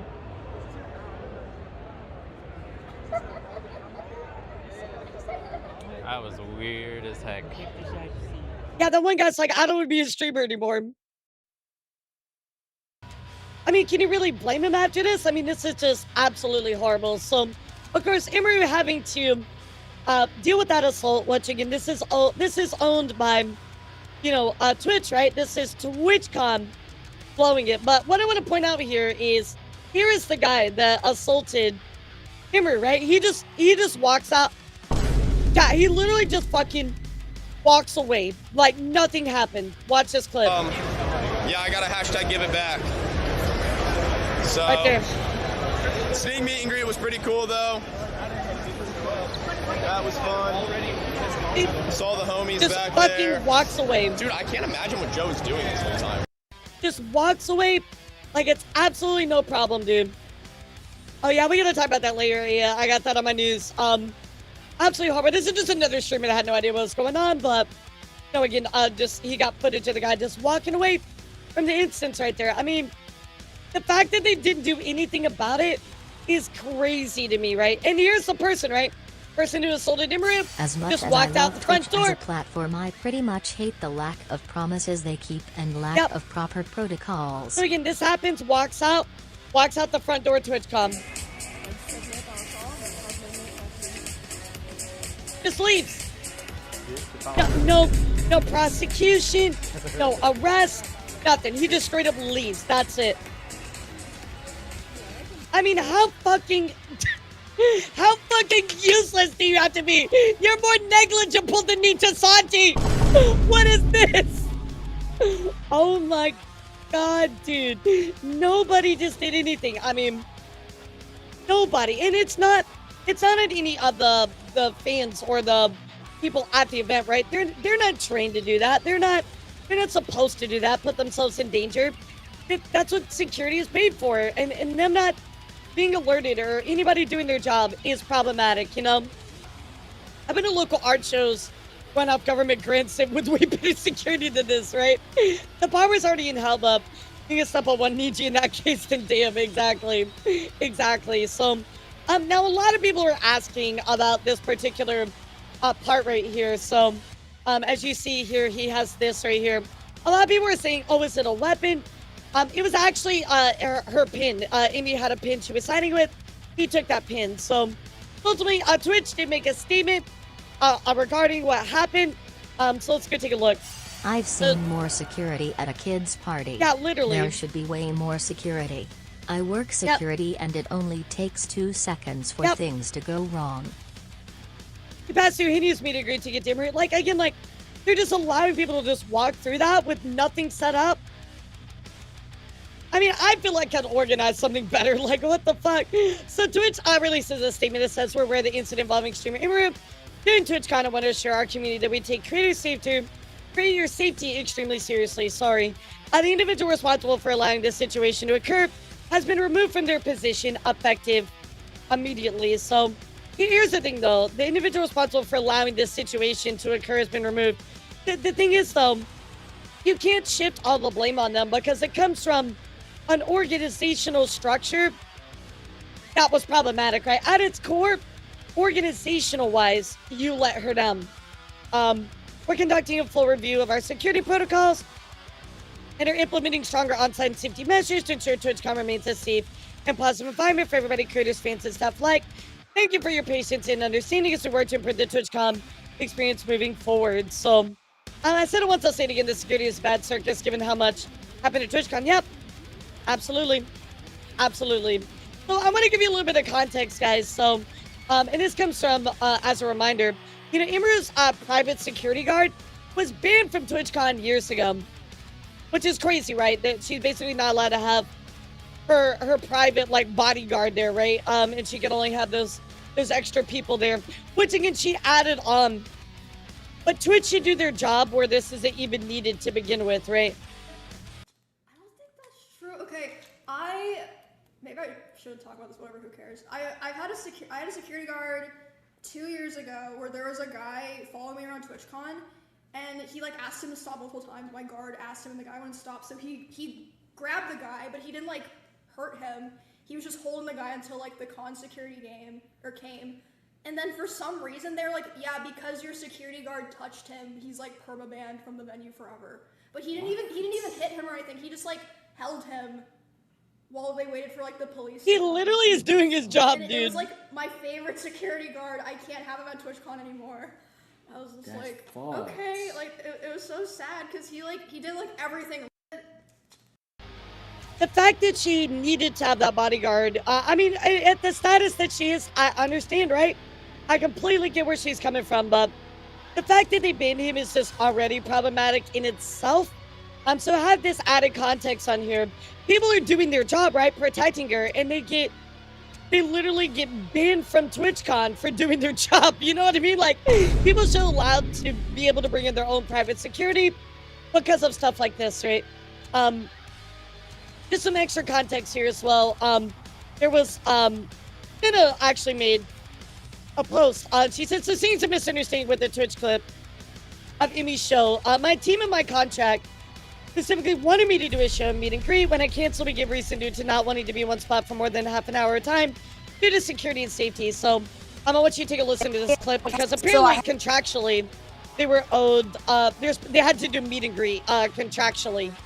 I had to cancel my meet and greet because of the stuff, but in order to, I can't cancel my meet and greet and not cancel her show because of the fact that the reason I cancel my meet and greet is I don't want to be in the same place for 2 hours because of people being weird. Okay. And then I'm under contract with them, so I can't cancel one and not cancel the other. Interesting. Oh. So I'm sorry, I kept my Emmy. meet and greet because I wanted to keep my show. Surely it'll be fine. I'm sorry, Emmy. I'm sure everyone will be nice. So anyway, there's a little bit of context behind, why that kind of happened, right, chat? So Twitch has issued personal security guards while their own kid do their own job. literally. So I want to talk a little bit more about Twitch's actions kind of behind everything, right? So obviously they made their statement that they did, they're talking about like the safety of everybody. TwitchCon is their highest priority, etc., right? So again, we already looked at that statement, but what I was looking for was action behind their words, right? For me, that is the most important thing. But anyway, let's go take a look here at the rest of Twitch's statement before we move past that point. The safety and security of all those attending TwitchCon is our highest priority. The behavior displayed by the individual involved in the incident yesterday involving a high-profile streamer was completely unacceptable and deeply upsetting. In line with existing TwitchCon security protocols, law enforcement and event security were on site and responded to the incident. We immediately blocked this individual from returning to the TwitchCon premises, and they are banned indefinitely from Twitch, both online and in-person events. We are coordinating with the impacted creators team and, per our standard protocols, continue to cooperate with any law enforcement investigations. We have increased security at the meet and greet attendee check-in point and will have additional security personnel surrounding participating streamers. If you've reserved for a meet and greet, please note that we are unable to accommodate +1s for the remainder of the event. Twitch has zero tolerance for harassment or acts that inhibit the safety and security of our community. So again, chat, these are all really nice words, but again, in practice, right? I showed you the clips. The guy literally just walked out, literally only apprehended him and escorted him out because he literally left and then came back and then they decided to do something. It's already too late at that point, right? But I mean, I'm glad that you ultimately did something, but the fact that it already happened is one problem, and then he just got to leave with no repercussions is already another problem.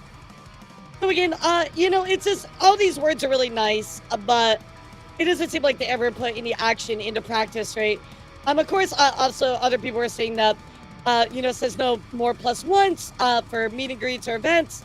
They were still allowing them, so they didn't even live up to their word about that as well. So ultimately, Imru did make a statement, which, I feel so bad she had to even speak out about this. So anyway, let's see what Imru had to say about it. Hello everyone, I am okay and thank you for all of the kind messages. Sorry I cannot respond to them all yesterday. The man who assaulted me was allowed to cross multiple barriers at TwitchCon and even in front of another creator's meet and greet to grab me and my face and try to kiss me. Fortunately, he wasn't able to, but a lot of people have pointed out it could have been a lot worse. Yeah, absolutely. It could have been way worse. It could have been horrible. I'm obviously shaken up by what happened, and it's not the first time I've dealt with something like this. But to tell you honestly, I am a lot more hurt and upset by how Twitch handled it during and exactly, after the that's fact. the problem. Like I said, It's I how don't Twitch handled understand it. how he was allowed to make it to me in the first Their place. lack of the security foresight. in the clip who reacts is my own security. It's true my favorite and usual security guard was banned for holding a stalker's arm to bring him to police at a past TwitchCon. However, there were at least 3 or 4 other TwitchCon security staff in the area who did not react and let the guy walk away, as you can see in the clip since they don't even appear in the frame. LOL. The woman who is walking me away is my own personal manager, and behind the booth, the only 2 people who were checking on me and comforting me were her and my friend. None of the TwitchCon staff came to ask what happened or if I was okay. Let me read this again. None of the TwitchCon staff came to ask what happened or if I was okay. This is all her own personal staff that stepped up to react to this. Nobody from TwitchCon. They did not take action to check if she was okay. They did not, apprehend this person. They literally just stood around twiddling their thumbs. My friend who was present told me Twitch security were also behind the booth afterwards, joking about how they didn't even see what happened and immediately laughing and moving on to talking about something else. So if no one was checking if I was okay or if I needed anything and they let the guy run away initially, I have no idea what anyone hired to keep the event safe was doing. LOL. That's right. So somebody gets assaulted and your Twitch staff, your volunteers, whoever it is, who you chose not to vet, are making fun of a situation like getting assaulted. That's great. That's great. That instills a lot of confidence in me, was Twitch. Immediately caught and detained. The fuck is I'm wrong sorry, with you? but that is a blatant lie. He was allowed to walk away from my That's meet right. and greet, and I was didn't not hear he immediately was caught until hours after he attacked me, and it felt like this only happened because of my manager pressing for it, not because TwitchCon staff present thought it was a big deal. I have a lot more I want to say, but I will say it on stream later today instead of writing a book on here. So again, chat, Twitch lied. They literally said, yeah, we detained him, we caught them, but remember, he left and he came back. I showed you the clips. Thank you guys again. Sorry you all had to see that. This is definitely my last TwitchCon, and it saddens me to say as a 10-year off and on attendee of TwitchCon, I think other creators should seriously consider not attending in the future. I did not feel cared for or protected, even bringing my own security and staff. I can't imagine how creators without those options would feel. Stay safe y'all. Everything is going to be okay. I don't want to point out against the security staff present were not Twitch staff. Right. True, right? They're owned by the venue, right? They're the volunteers or whatever package they purchase. I mean, normally with stuff like that, you purchase like a package and then they provide them, right? But they should have known that that was not going to be enough, right? And ultimately, if they knew security was the issue, multiple people were saying, hey, this isn't going to work out, or I'm not going because of safety issues. You need to step it up more. And they didn't do that. It was ultimately on them and their failure, right? If you choose to purchase that security package, maybe maybe save your money and buy something else, or buy what's minimally required and then, staff up. It's on Twitch ultimately for their poor planning, right? So, but yeah, to your point, it was not Twitch staff, it was volunteers or whatever. So anyway, let's take a look here. Imru also spoke out. He alleges that the head of security for Amazon and head of risk for Twitch initially gave the suspect a 30-day platform ban. That is right, Chad. So initially, when this person was getting, reprimanded and everything, being booked, they were like, yeah, we're only going to ban you for 30 days. A person that assaulted you only gets banned for 30 days. What is wrong? Okay, I've been talking to Twitch people, and I'm really upset because I noticed a lot of negligence around the event, and I'm not happy with the way that they're handling it now. By the way, chat, she has like a whole 45-minute video, hour video on her YouTube if you want to go check it out, the full thing. I just wanted to show you at least this And I'm part. like, what do you mean? She's like, well, I asked them, you know, like, what are they gonna do about this? And you know what they said initially? They said, oh, well, he's banned from the platform for 30 days. That is my reaction, dude. Like, what did you just say? Wait, hold on. I didn't hear that. Can you tell me that again? Well, hold on. Let me lean back in here. Tell me one more time. 30 days for assault. All right, so guys, yeah, just if you assault somebody, don't worry, you'll only get 30-day ban on Twitch. What? And then she's obviously like, hello? Like, that needs to be a like, what the fuck are you talking about? Also, that's like nothing to do with anything. No one gives a fuck if he's banned on Twitch or not. Like, we're talking about the convention here. Yeah, it's So like literally like, okay, so guess what? We're not gonna book you for anything, but you're banned off Twitch. Oh, great, so we can go assault more people? Oh no, get another 30 days per assault. Like, what kind of bullshit is that, man? They just do not care. To indefinite. They literally do not care. Takes an hour for that to happen, by the way. These two people are the head of security for Amazon and the head of risk for Twitch.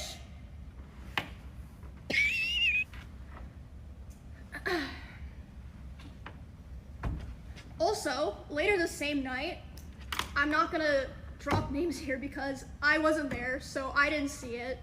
But I had multiple people tell me Honestly, I'm wondering if Twitch want their creators to get hurt or killed at this point.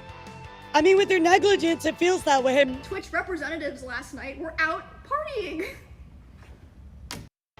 And that's what we're going to be talking about here in just a moment, Chad. So, wait, here's the thing, right? So, you put words out there, so your actions support your words, right?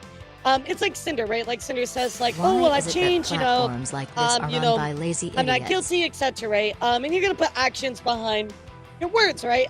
Well, the actions that I would expect after something like this would be serious, right? You would make sure that, security is being stepped up, everybody's being taken care of, etc., right? Well, unfortunately, Twitch decided a lot of their top reps, including King Clancy, we're going to go party instead.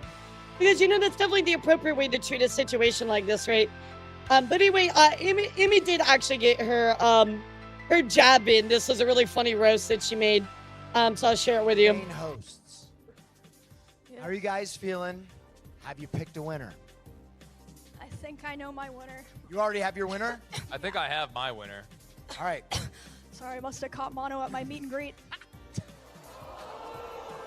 Got him. To my two main. Bro, I love that so much. That was good. That was good. I love that. Got him. Got him. I love that. That was good. That was good. So, ultimately, chat, Dan Clancy did make a statement about the assault as well. So, let's go take a listen in to what he said about the assault. Obviously, we saw one Twitch streamer yesterday, Amaru, get assaulted by a male fan, and a lot of streamers have, especially female streamers, have talked about the danger that they feel from these sort of toxic, I guess, parasites. Yeah, if you're not aware, that's a kissing disease because the guy tried to kiss her. Social kind of creeps. What are you guys doing to prioritize safety? Because I know also a bunch of Twitch content creators said that they were too scared to even come to TwitchCon this year, just in case something like what happened yesterday would happen. The safety of our creators is the top priority. The challenge. Really, is it actually, bro? You say that, but like in practice, I feel so bad for people that are like deeply associated with Twitch. Like legitimately, I wanted to be ambassador because I thought that I could bring change, but I can't change this. I cannot bring positive influence for you jeopardizing the safety of other people. Shame on you, Twitch. We face is a challenge in today's society. It's not limited to Twitch. It extends throughout our society. I do. Yes, danger is always a thing, but Well, everywhere is dangerous, so you know it's not our fault. That when you're live streaming, in many ways, since you control your community and you can ban people, you can make it so that those people that you don't want engaging with you and participating with you aren't there. Okay, it's very different. You know, when I use other short form content and people say all sorts of stuff, well, I can't stop that. But when I live stream, Thank you, Adrian. they basically don't for 6 bother me. months. Now, what happened yesterday obviously was something that we care deeply about, securing this environment. You know, we're looking very closely at everything that happened there, and I care deeply about Emmy. She's a friend of mine. So, I understand that you're looking into and you care deeply, but if you care deeply, roll out better security protocol, right? Immediately. It's something that you have control of. Immediately. You can do that. You have that power, right? People are tired of words. We want action. Like, what you needed to do is say, hey, what happened is unacceptable. I'm making sure that there's more security. We added more security people, or we changed how meet and greets are working. Whatever, right? But take action. Take action. And so I want to see how we can support her. This is just something we have to keep working on. I think everyone identifies our tools in terms of trust and safety as the leaders in the industry about helping creators, but that means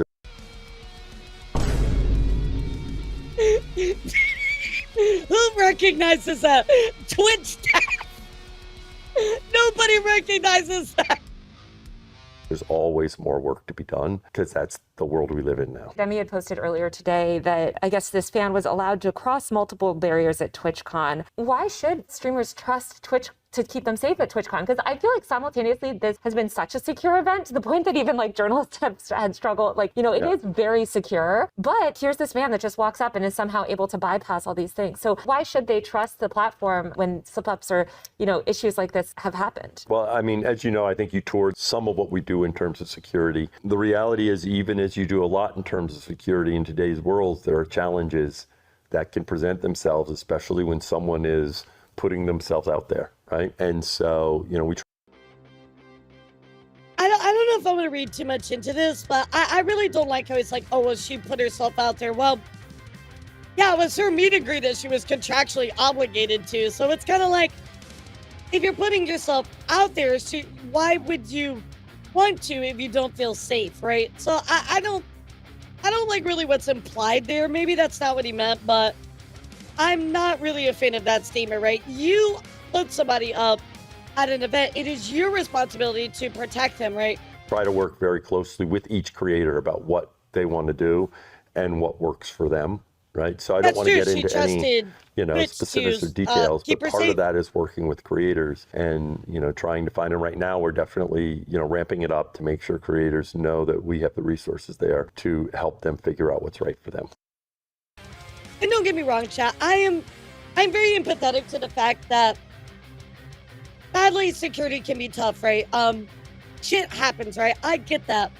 But this was preventable. It was 100% preventable. I feel like they just lack foresight or the ability to look at what could happen, right? That's part of being a good business owner, and that's part of being a fucking CEO. You have to look at what is going on and what could happen, right? That's being a good business owner. Anticipation. That's part of running a business. Anticipation. You have to anticipate stuff like this might happen, right? And if you're not willing to think about that, just only be reactive instead of proactive, you have failed as a CEO. I'm going to say that again. When you become reactive instead of proactive, you have failed as a CEO.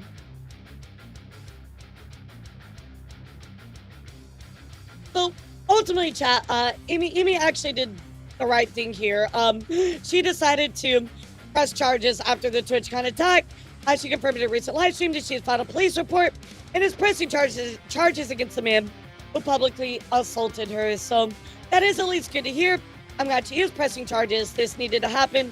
Justice needs to be served. Yeah, we covered that yesterday, but yep. I mean, if their security was not as tight as it should have been in any way, shape, or form. So she is pressing charges. That definitely seems like the best way to go, considering what happened as well. But obviously, people surrounding Amy had a lot to say, right? So, of course, Sina was very upset because Twitch literally lied about what happened, right? They did not immediately prosecute him. So let's hear what Cinna had to say. Twitch, you're cringe as fuck for lying. Is what it is. It's fucking cringe. I don't know why you thought that in a streaming convention where there's a bunch of streamers that are streaming everywhere, you could lie about the guy getting arrested. Yep, that's a good way to put it, I just don't know what the fuck they were thinking, but Emmy released a video on it. If you want to hear more about it, go, watch it. But yeah, like fucking, I've said everything that I could possibly fucking say about Twitch in the past. I've said stuff about their app. I've said stuff about their website. I've said stuff about the fucking way that they do ads. I've said stuff about the way they do fucking everything. But the idea that one of your biggest female streamers, the biggest female streamer on your platform gets assaulted and you lie about it is probably the most insane, dumb move you could fucking make. I don't understand. And to be honest with you, I hope that she pursues that to the fullest extent that she can, personally. Twitch, you're... Again, all we want is communication and transparency from you, Twitch. And lying about it is just a big fuck you to everybody. We've only asked for transparency and communication from Twitch. And this is the biggest middle finger they can do to us, right? And I can't even be that upset about it. I wasn't assaulted, right? But looking from the outside in, again, it's just unacceptable. And I feel really horrible for her that she had to deal with this. It's just, it's avoidable, it's unacceptable. It's horrible. Even we talked about gamer subs a little bit, right, chat? But even Maxor is like, hey, I'm also a pretty reclusive male YouTuber with a moderately sized meet and greet. Literally had better security and gamer subs than Imru had for her entire thing, which is insane to me. So, again, we talked about more gamer subs people yesterday, but, Maxor is, somebody we know, so I wanted to at least mention about his meet and greet. Again, he said, hey, I had more security than, even what she had, which is insane. Insane, chat. So also, I do want to talk about some of the other various issues that were part of this. But first up, chat, I wanted to show you that this was such a big deal. I mean, it made it to NBC News. NBC News started reporting on this. Was not done correctly. Like you said, there should have been way more security. Yep. Like I said before, the security was way too light, and Dave should be ashamed of this screw up. But Belfry, again, looking at what Maxor put, his security was stronger than the venues, which is insane to me. Anyway, NBC News did decide to cover this. It blew up, right, chat? But what I do want to talk about is some other issues that were going on, kind of surrounding this, right? So Lulu actually revealed that her Twitchcon PC had a hijacker program installed before she started using it at the event. So that means that there are potential security issues for streamers who ended up using them, right? Yep, that's right. They didn't even bother to check that either.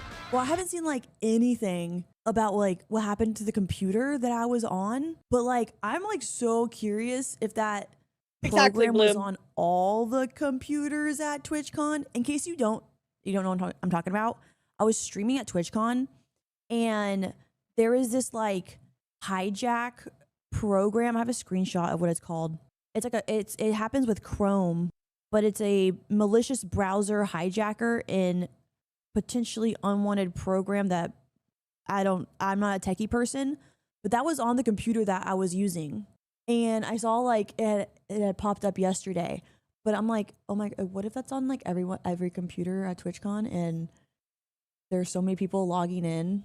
It was called Safe Finder. But I was streaming and then browsers just started opening up and typing things in, and I just was like, oh, I haven't seen anything about that at all. That's what the fuck. So I do have a clip of the alleged moment that she's talking about here. Here's the clip for context on the PC being taken over mid Fortnite tournament. And again, this app was called Safe Finder, so general PSA to any streamer. Fighting, and now they're just trying to secure a win here. They got multiple eliminations, 3 overall, including that one on the cat down below. Someone's taking over my computer. No, they're in a remote desk bin? Yeah, they just started closing things and typing. Look, I'm not doing anything right now. Look. Oh my god. What is this? Are you getting hacked? Make sure they don't show nothing bad. I don't think she can. Fighting, and now yeah, it's just kind of wild, right? Like, what one other thing to just throw into the fucking pot here of things going on at TwitchCon, right? But you know, while all this was going on, right, after this Imru stuff, what was Mr. Clancy doing, right? What was Daniel Clancy doing? Well, guess what, chap? He was too busy having fun, partying, and also dropping streamers on the floor. All right, guys, I am not a trained professional. Don't try this at home.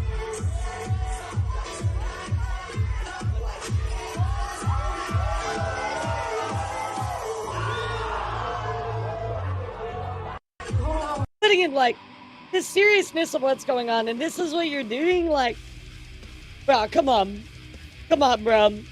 On top of that, right? You know, here is him at a party on the same night of the Imru incident. Chat. A relevant photo. It is from that same night, but again, I don't know who she's referring to, but it is from that same night. I just want we went to a club. Well, that's not. Hold on, that's not all. Here's that same club, by the way. Here's that same club.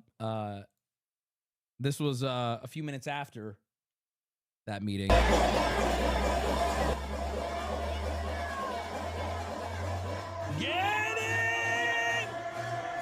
I mean, bro, he's more worried about getting it at a party than actually like putting new stuff in place. I wish I was lying, but this is really what happened. This is like, I was talking to Ham. I'm like, damn, like this might be like a, you know, like maybe don't go out tonight. You know what I mean? Or like a relevant photo. I need to stretch, but she could not at all, sweetheart. You're fine. So remember, this man, right, is the CEO of a company, right? He is the head of Twitch, right? So when a horrible incident happens that is national news, right? Again, I'm showing you this. It took place on NBC News. It's national news, right? Do you think that going out and partying after something really bad happens is a good look as his CEO? It's not. It's not. It's a horrible look. But on top of that, when something like this happens, your priority changes. Your priority becomes protecting streamers, right?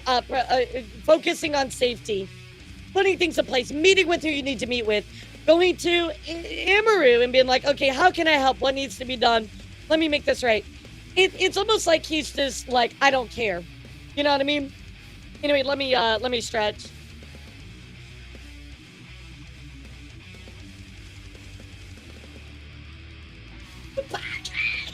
I love you, Pocky.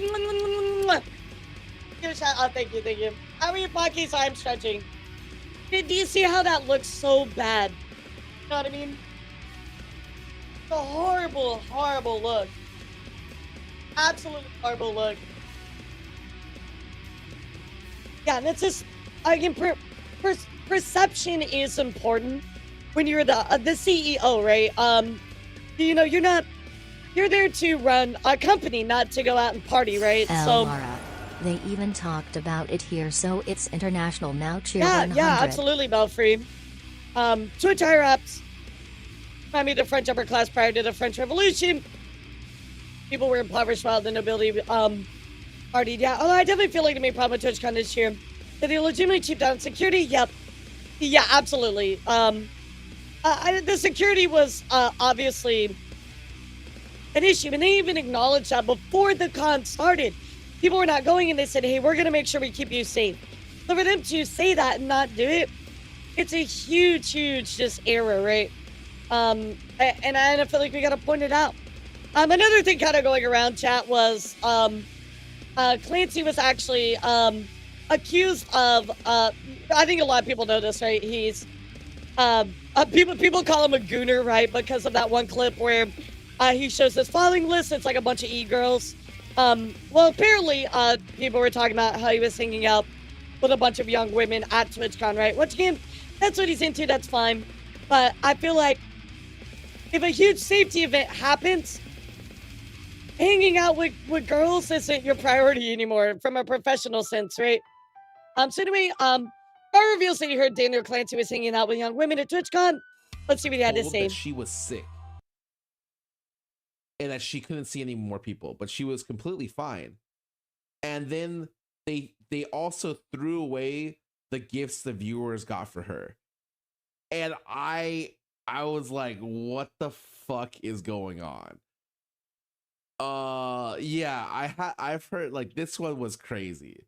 I heard Dan Clancy was out a lot of nights with young girls around him, which whatever, man. If that's your thing, that's your thing.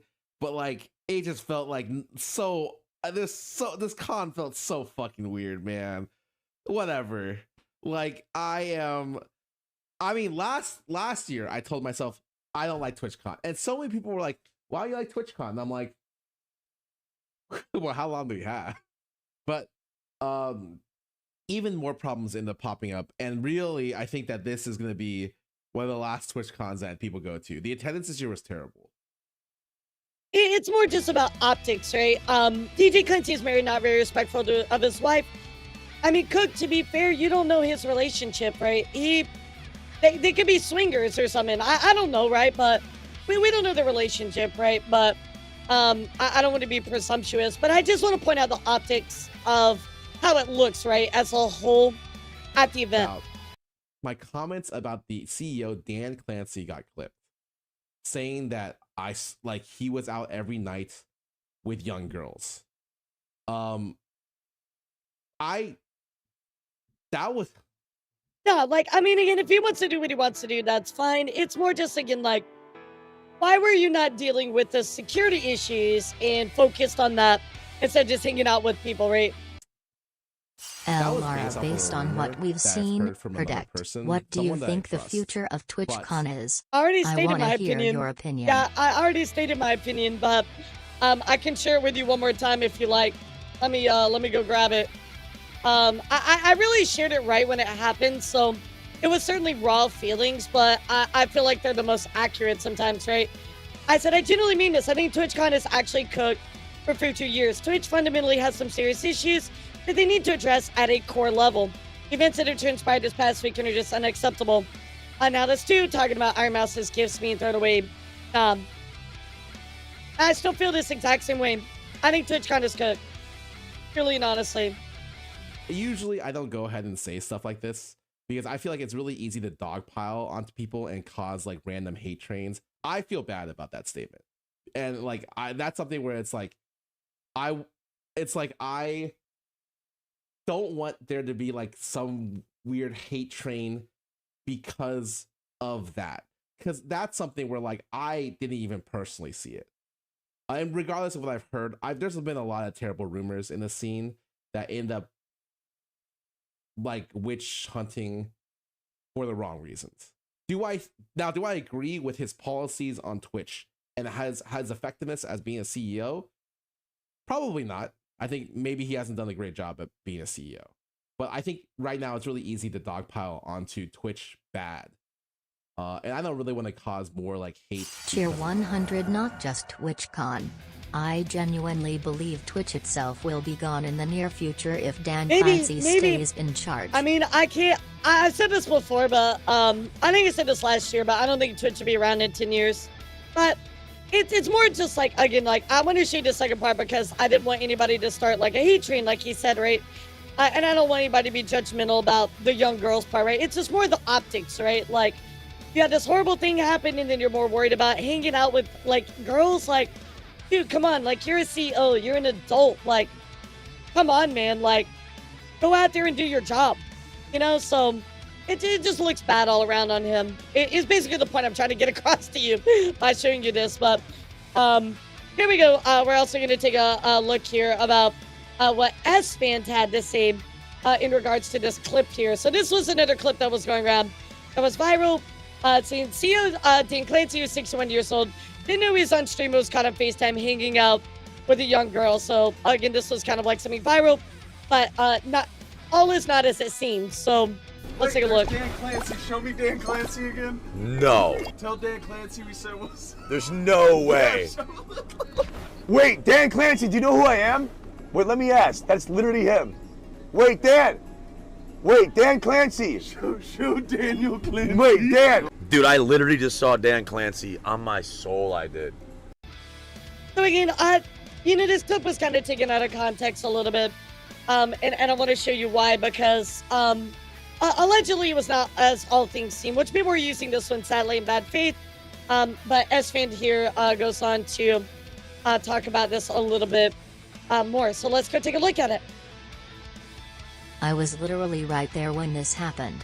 I was in the lobby of the hotel talking to Dan Clancy about Twitch things. Curly Freeze Jazz, who is the girl, not some random young girl like the tweet implies he's being a creep, had just left the IRL party and came up to us, and was on FaceTime with this guy.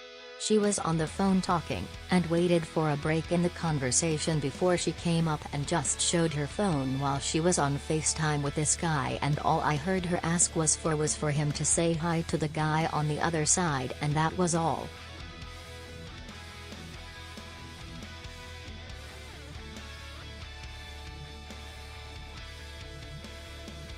There's a major difference between legitimate criticism of a platform, its policies, the way it's run, and spreading misinformation at someone else's expense out of greed.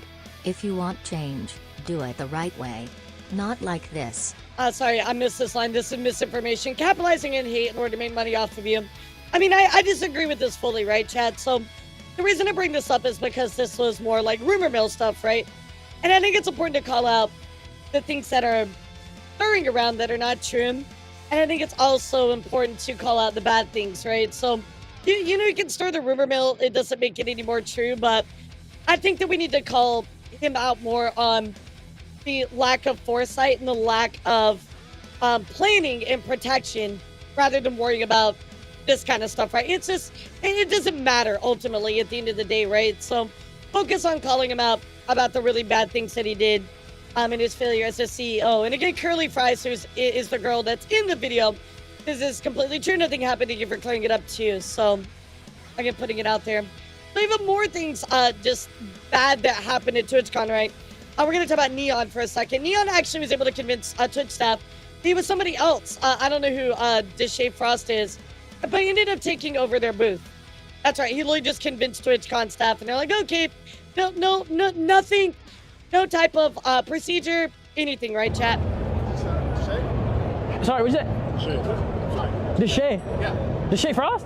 Yeah. That's me. Nice to meet you. Nice to meet you. We'll put you right in. Okay, let's do it. We're just gonna walk you down to number 8. Okay. Oh, is there already a crowd waiting for me? I believe so. Cool. That way or okay, thank you.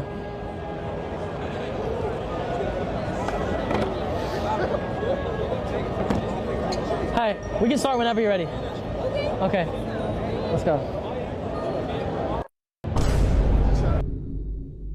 Bruh. Bruh. Remember, Twitch staff is there to protect. They're there to protect you guys. My God. But, Neon also got himself in even more controversy during the event. And I'm going to show you guys why. This is a huge viral clip that's been going around where Neon went on to objectify another female streamer. So anyway, let's take a look here at the clip. I want to hear your thoughts on this one. Hello, how you doing today? Nice to meet you. What's your name?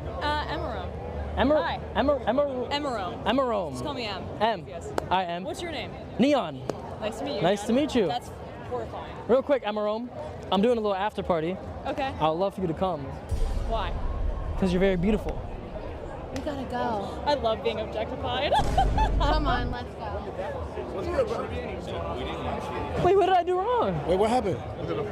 Objectified? Wait, what the fuck did I do? Hold on. Wait. You went to the front? It's always a fat friend, bro. And then he calls pasta fat, by the way. Yeah, so that really just helped your fucking case, dude. So sorry, but isn't really objectifying or comedy for really. No, same guy. Yeah, same guy. So the only reason that he is inviting her to this party is because she's beautiful, right? Yeah, exactly. Pasta's a sweetheart. It's literally objectifying.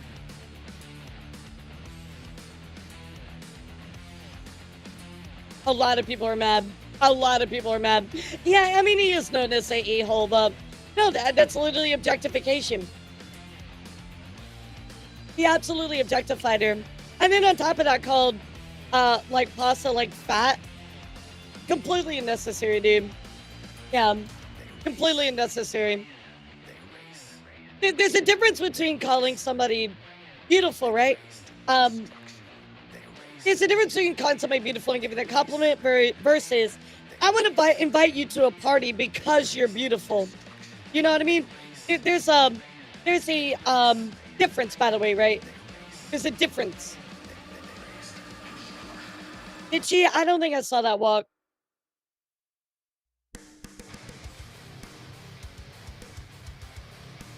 Yep, that's what makes it objectifying, exactly.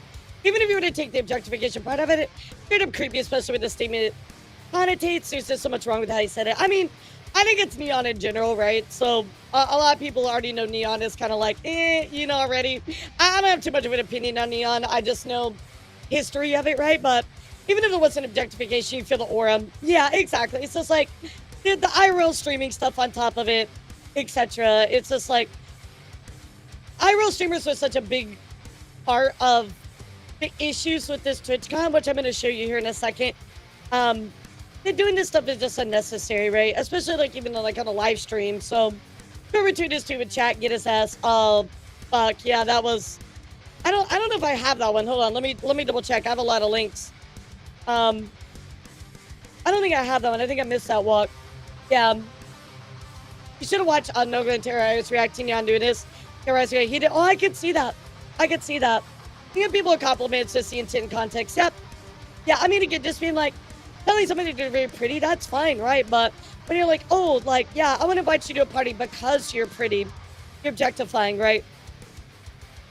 Hopefully that clears it up because I know a lot of people, I even had somebody in my DMs ask me about it. And I'm like, okay, well, let me tell you why this is problematic. But, and then also what he said about pasta is just mean, you know? So anyway, Imp says, hey, getting many death threats from Neon's fan base. Unfortunately, I won't be going to the con today.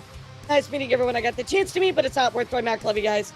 Yeah, apparently she said something Walk said. She kind of said, like, chat, get him, which probably not the best response. It's going to entice a lot of stuff. Ultimately, she decided not to return to the con the next day, right? So, you know, on top of that, even Katie says, always the fat friend. Meanwhile, she is visibly uncomfortable and has obviously invited her because she saw it and she was already walking away. You can clearly tell that Pasta, like, stepped in because she's just uncomfortable, right? You can tell that. She literally is like, bro, what? Remember seeing she give a follow-up to, oh, okay, gotcha. I missed that one completely. Yeah, I missed that one completely. So what do you think, chat? What do you think? What's your thoughts? I want to hear them. Yeah, she didn't even say anything. She just, like, pulled her away. That's a good friend. She deleted it. Okay, that's why I didn't see it. Yeah, she deleted it. He live streaming on the bad actors is good for the public to see. Yeah, maybe. I don't know. I feel like this guy's been around for a while, right? So I don't have a very high opinion of him. You know what I mean? Yeah, Pasta W. Pasta is beautiful. I don't give a fuck. 2 words to describe his douche canoe. Yeah. Well, what do you guys think though?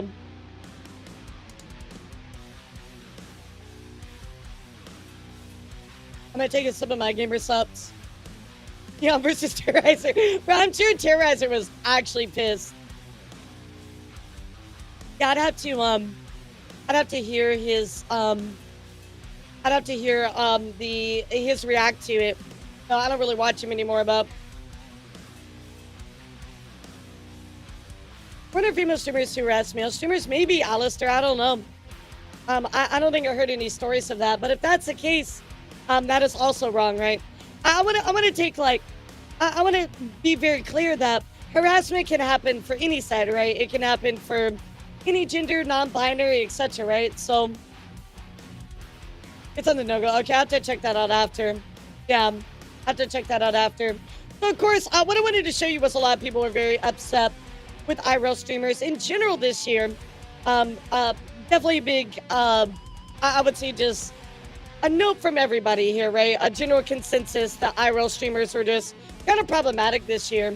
The permittance of IRL streaming at TwitchCon is one of the single biggest mistakes Twitch has ever made. It has always been a problem because the bad eggs receive zero punishment for essentially harassing strangers. It's brushed off as awkward or fanboy behavior and not what it is, dangerous and creepy. If you want to allow IRL streaming, require people to submit for a special badge so they can be vetted ahead of time. This isn't 2015 anymore. You're basically allowing endless paparazzi to harass streamers in a space that's supposed to be safe. Do better at TwitchCon. It shouldn't take 10 years to figure this out. I agree with that. There needs to be more of a vetting process. There needs to just be a process, right? Because, again, getting a camera shoved in your face is uncomfortable. You're going to a con, dude. You're just trying to do your thing, right? You know, even Avenito, he's like, I say this as an IRL streamer. I hate IRL streamers. Be respectful. You don't deserve anyone's attention. Absolutely. So I think it's worth pointing out here all the things that happened at TwitchCon, right? It's not just only the Imaru thing, but it's also allowing these IRL streamers to go around and objectify people, allowing this dude to go and take over somebody's booth. I mean, like, that's crazy. On top of that, too, you know, even like right here, too, there were knives being sold at TwitchCon. That's right, chat. Knives are being sold at TwitchCon. Let's go take a look at what happened with that. I wanted to wait until the con is pretty much over. I reported this to Twitch staff mid-block party immediately, but there were souvenir switchblades available for purchase, or literally grab and walk out with, at one of the shops in the block party gas lamp area. It was a whole collection with different names engraved so anybody could reach and grab it at any height. It was towards the back corner of the shop, so you had to walk in and really browse to notice it. It's all good walk. The shop We already itself moved was past also it. at the very back corner, so there was barely Yeah, I will anybody acknowledge browsing you it. shouldn't have done that. However, when my group all saw this at the same time, we all had the same concerned look without even saying a word.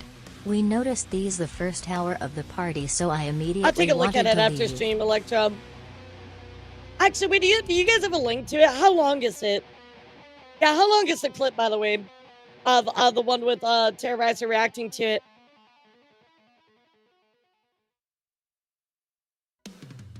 Yeah, if it's not super long, I'll take a look at it. Anyway, let's go take a look right here. I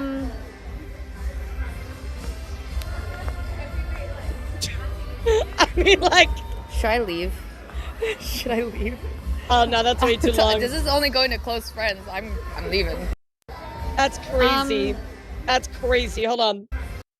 I mean, just allowing weapons that people can just grab. They're not like even like really secured at all, you know? So just all of these things in context, chat, just really build a story for you, right? About how TwitchCon was. But one of the most egregious things, to kind of wrap this up, that I want to point out to you. So we had Imaru, lack of safety. We have knives out. We have IRL streamers in people's faces, getting away with objectifying people. And now, chat, we have one more thing, which I find to be really just fucked up. I'm going to say this, you know, I think that accessibility and access to everybody and having these things in place is part of planning, right? So for Twitch to fumble the ball on something like this, to me, is probably one of the worst things you could do, right? This is just a huge middle finger. But this comes from Jade, who says, "Hey Twitch, this is Scar. He's a disabled Minecraft streamer who just won a Twitch Rivals event. But unfortunately, he was unable to go on stage due to being inaccessible. The Twitch community would appreciate it if you make the venue accessible for everyone. This is such an egregious oversight. I cannot put into words, chat, how all of these things, no ramp. Looking at all of the stuff, chat, that we have seen today, how you could look at Twitch, or even TwitchCon as a whole, and be like, yeah, this is something I love and support. Absolutely not. This is horrible. This is horrible. Yeah, I think TwitchCon is dead, absolutely. My opinion is Twitch won't exist in the next 5 years at this rate. They had a ramp last year. Yeah, this is bare minimum, dude. This is bare minimum. San Diego, the convention center, hates disability so much. If you didn't, like, ask that question of accessibility, like, when you're doing the planning for the event, or have that as part of your, like, event packet, that's a problem, right? So, ultimately, chat, TwitchCon did seed.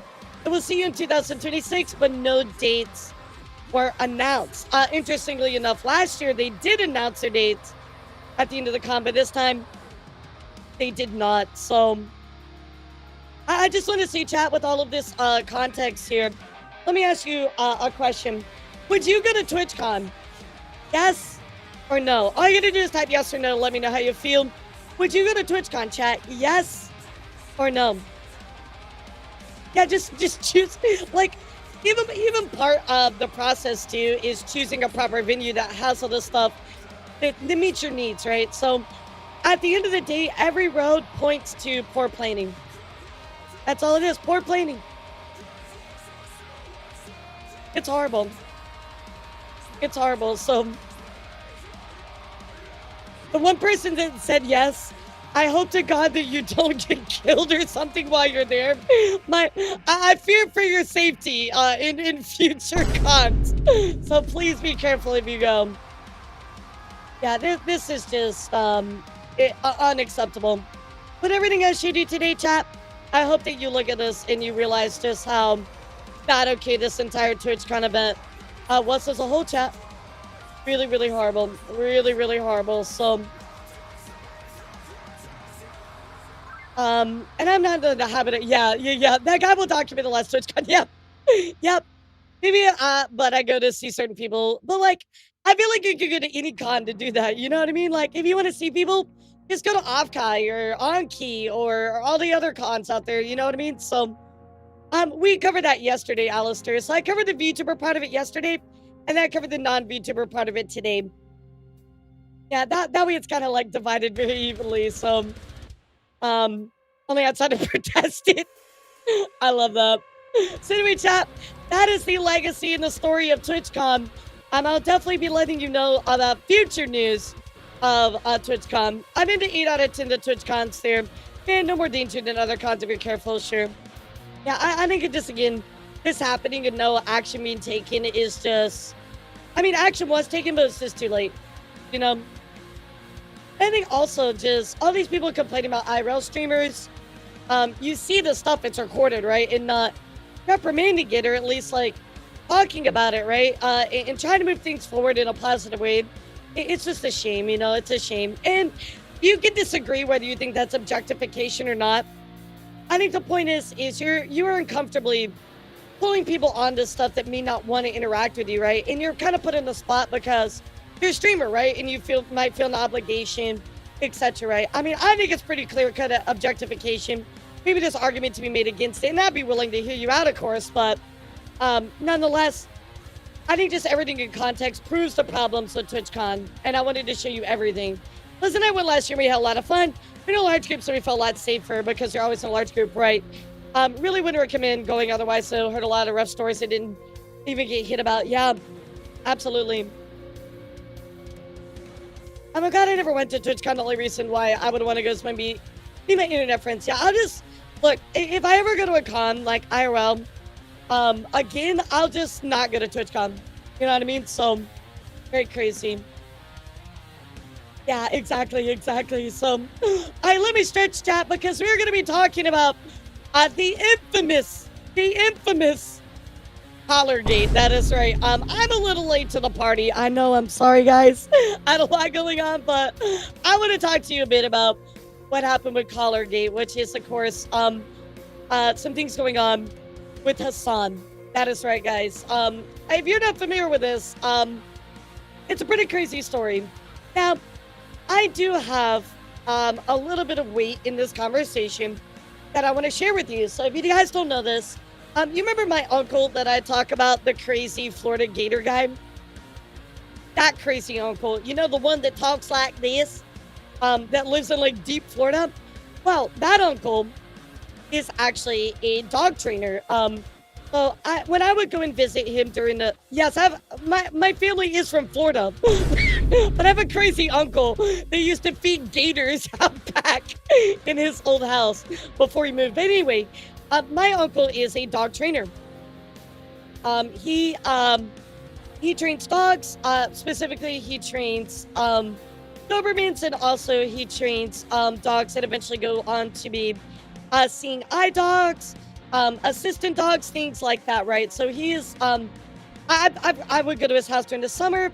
He is very, a great trainer, right? He knows what he's doing, right? So I have some things that I want to talk about within this particular story today. Now, I will make this very clear, chat. I used to think the shock collars for dogs were mean and cruel and absolutely horrible, right? What I will say about this is I think that shock collars, when used correctly, can be okay. And I want to give you an example, right? And the same thing, chat. When I first saw that, I thought it was absolutely cruel and absolutely horrible. I'm going to give you an example, Belfry, that kind of changed my mind a little bit about it, that my uncle talked about. So my uncle had a Malamute, a really big Malamute. And this Malamute was not a good doggo. He would always run away. He would get into stuff he wasn't supposed to get into, etc. Right? Well, one day, this big Malamute ran away, and he actually got lost. He was lost for days. This doggo did not find his way back home. And luckily, my uncle ended up finding him about 5 or 6 days later, right? And so for the dog's safety, my uncle started using a shock collar to treat him to not run away. And this was for the doggo's safety, right? He learned to not run away and not leave a certain like fenced area, right? So I think eventually put like one of those like invisible gates or whatever. But it was for the dog's safety, right? Because the doggo was just not wanting to learn, right? So I think that is the only proper way to use it, right? Well, first he used like a collar thing to teach it, and then he added the perimeter thing later on, right? So, ultimately, I don't really know Alistair, but I just know he used the shock collar to train it, and then he had the invisible perimeter fence or whatever it is, right? So, and I know that he said that he never wanted to do it, but the doggo would just not listen. It would not learn, and ultimately that was the only way that he could do it. So for the dog's safety, he decided to do that. So once I heard that story, it kind of changed my mind a little bit, right? I was kind of like, okay, the doggo was not listening, it wasn't learning, but I feel like that was a good reason to use it to be, so it could learn, so it could be safe and not run away again, right? Does that make sense, chat? Does that make sense? Now, I don't think you should be using a shock collar on a doggo to just teach it basic stuff, right? It's obviously a negative reinforcement. That should be, as Blue wisely said, it should be a last resort. You should be teaching the dog like normal. And there's very easy ways with positive reinforcement, telling him to sit, give him a little treat, etc. Right? If you've ever had a dog, you probably know this. But sometimes you got to use the tools and things that are available. I do also know, with what my uncle told me or has said in the past, is sometimes when they have to train these like seeing eye dogs and stuff, they have to use them to train them properly, right? With all the dogs I've had trained, right? And Belfry, it's dependent on the dog, right? And I know that this was a last resort for him to keep the dog safe. So every situation is different. Every doggo is different. I totally get where you're coming from. This doggo was just very, very naughty. So it was to protect it and, keep it safe. So I do think that under the right usage, collars can be a tool, right? I think shock collars are last resort, right? They have the vibration ones, they have like the different settings, but I don't think that you should be like, shocking it constantly, right? That's not even the right way to utilize them, right? Yeah, exactly. There are some that unfortunately need that, but most doggos learn pretty quick. So I wanted to tell you my thoughts on shock collars before we even get into this, because I feel like my opinion might weigh into this a little bit, right? But what I want to say, guys, is shock collars are last resort. You shouldn't be using them just willy-nilly. It's irresponsible, and you should be using them as a last resort. They are a tool that should not be used very liberally, right? Yeah, the vibrating ones actually, well, funny enough, Belfry, you want to know something interesting? Bear actually, she used to wear one of the vibrating ones when she was very little. Not even just to like teach her, but it's because it was the only one that I had when I brought her back home. That my uncle gave me that would just fit because they were really like small. And I did want to get her a choke one. So, and some of them have the vibrator ones because they're nicer. It's just a gentle reminder. So, you know, those collars can be used with good intention, right? With good intention. And she only wore it for like 3 days anyway. So I didn't even have the remote for it. That's neither here nor there. But what I want to say, final thought about shock collars is they're a last resort tool. They're not the best way to train your dog. You should be using positive reinforcement. And this comes from even my uncle, right? Who is a dog trainer, right? So anyway, let's get into the story here. I know mine is essential. Click on it. I push on my dog knows to come find me. Yeah, exactly. Like there's things like that, right? Or even just like a vibrator one to teach them not to do certain things or whatever, right? You know, that could be okay, right? Or a sound reactive one. Yeah, that could be a thing as well. Anyway, chat, I am going to show you this clip here. I got to be honest with you. I've not watched this clip yet. I've only heard about it. You guys know how I feel about dogs. I love my doggos, and to see a doggo in pain is probably going to really upset me. So here we go. Anyway, so Tectone tweeting out, I always wondered how Hassan kept his dog behind him all stream. Number one, a doggo should not be kept behind you all stream, right? It's like a prop, right? You're using your doggo as a prop. That's not, your doggo should be able to be free, right? I don't understand why you're keeping them forced to be right there, right? But anyway, it's because he'd be using a shock collar and setting so high that his dog screams when he uses it. Using your dog as a prop to seem more friendly, relatable, and down to earth, when in reality, the dog isn't sitting there on its own volition, but stays there out of fear. I'm beyond disgusted. Fuck this whole man's existence. So let's take a look, chat. Again, I haven't seen this yet. I've only heard about it. So of all of America's much more consequential violence, okay? It's the same reason as to why America, Kaya, please just fucking go, just stop. Jesus Christ. I'm going to be honest, that looks like a collar was activated. Yo, Sif, what's up? How are you? Hi, Sif. What's up, kitty? How are you today? Oh my God, you came in like, you came in a hot moment. We'll take a little break. What's up, Sif? How are you? Welcome in. Sickness rate is spreading the plague. Yo, can I get the ligma? I mean, I really just love Sif's nut, you know? What's up, guys? How are you? Welcome in. My name is Elara, the Heavy Metal. Today we're covering news outside of VTubing. We're actually about to talk about something going on with Hassan. So you came in during a little bit of drama heavy stuff, but how are you guys today? What's up? The sickness read. How was your stream, Sip? What's up? We'll take a little break. So that we if you're not into drama, that's not always your thing. So I totally understand. How was your stream though, Sip? What'd you do today? Man, Sif is so beautiful. Holy shit. Catching up since the debut of the Cinder Dog kind of ruined everything it did. It really did. So, everybody say hi to Sif. I did okay. I've been sick. Oh no, I'm sorry. I hope you feel better. Oh, you really are sick. Oh no.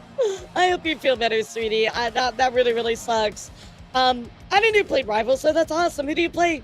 Yeah, please, if you need to go, I'm more than happy to take care of your community. Seriously, like, if you're feeling really sick, please go rest. That's more important. Your well-being is way more important. So, I'm so sorry, guys. Yeah, I'm so sorry.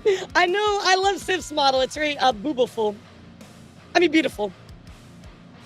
Beautiful. That's what I said. Anyway, it's great to meet all of you. My name is Elara, and we are talking about a little bit of drama today. So I do feel a lot better on Wednesday stream. I'm gonna go and thank you. I know they'll be safe here. You know how to take care of them. Remind me, Penny got her first legendary. What is it? Yeah, what is it? So anyway, we are gonna be watching this clip here from Hassan stuff. So let's take a look, guys.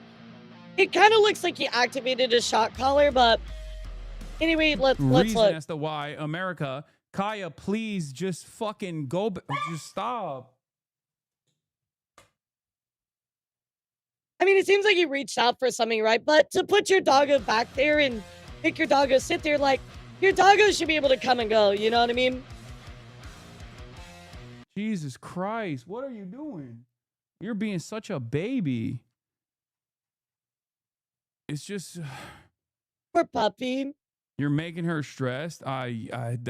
She just literally is so incredibly spoiled from my mom. No, she doesn't want to come over here to see what's up. She just wants to fucking roam the house because she got to roam the house when I was gone. And she needs to literally have the same structured, regimented.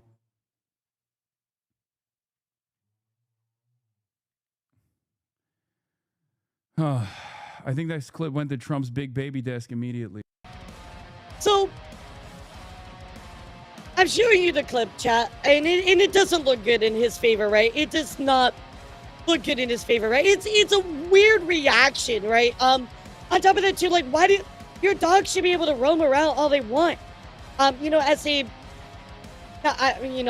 Bear passed away, but as a former dog owner, you know, and growing up with dogs, my dad still has dogs, right? My uncle trains dogs. I mean, I'm a dog person through and through in my blood, right?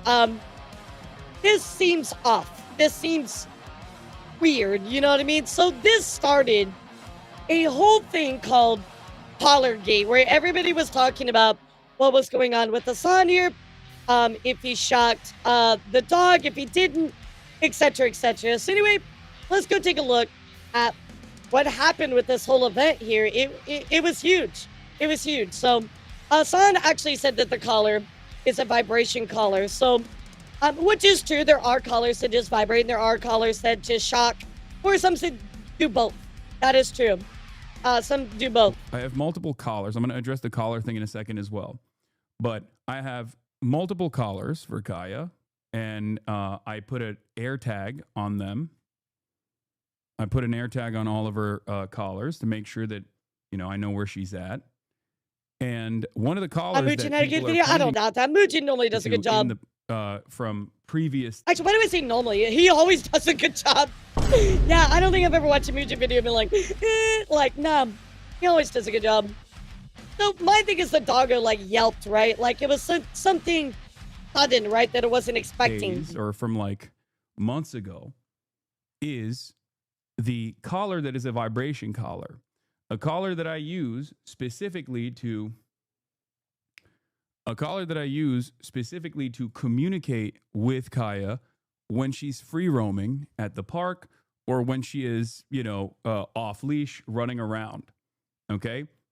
Because when you leave your dog to free roam, to go out on the trail or whatever, there are going to be instances where you can yell for her to come back to do recall, but because she's so far away that she can't hear you. Okay? That's where the vibration collar comes in. Which is absolutely true. Absolutely true. What's up, Lord? Holy booba, thanks. I grew them myself. I'd appreciate it if you appreciate them. They're harder. Go on.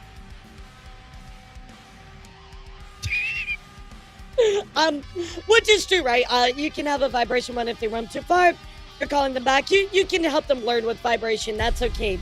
That is totally a thing. It vibrates. It doesn't actually have any sort of like shocking component. Okay? And there are multiple different... Is the dog a chow chow? His chow chows are like mega active. Versions of this. There are the no bark collars that I believe both vibrate and also emit like a large sound, like a loud sound. There are shock collars as well. They all look very similar to one another. I feel like when I take the armor off, they look bigger. Is that true, chat? Yeah, chat, if I take the armor off, do they look bigger? Hold on. Oh, they do. Oh, they do. Oh, they do. You see my arms? I'm like... All right, we might leave the armor off. I'm feeling nice today. Okay. But the vibration collar is what they were pointing to. Okay, to be like, oh my God, he has a collar that he's using to abuse her and shocking her. There are a lot of dogs who use this. Okay, there are also a lot of dogs, working dogs, that use a shock collar as well. I mean, technically that is true, right? There are dogs who use shock collars. That is absolutely true. But the point here is that for a dog that is just out chilling in your house, you don't need to make them sit on that little board for hours on end. And on top of that, you certainly don't need to shock them to correct that type of beep, beep, bop, beep.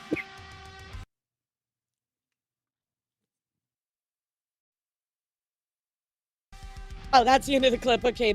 Yeah, it feels like he's using the doggo as a prop. And I beep, bleep, nope, like that, chat.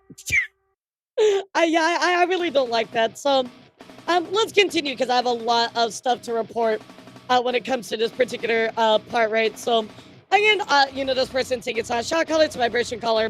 Green light, it's all there. It's clearly scratched up, so it's not something a son bought in the last 12 hours. They're removable shock prongs on this model.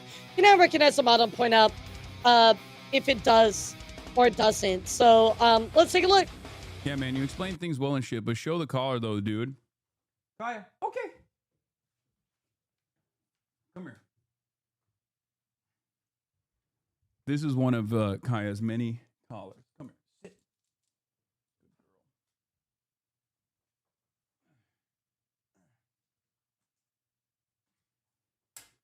This is the one that people are talking about. Okay, this is the one. This is the one that they saw.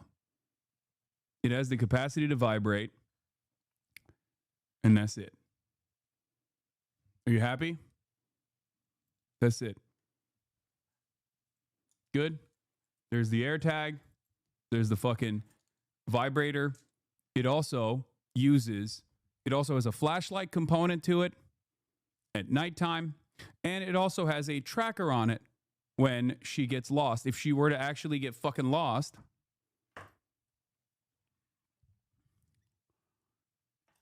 you are able to, it emits a sound. Okay?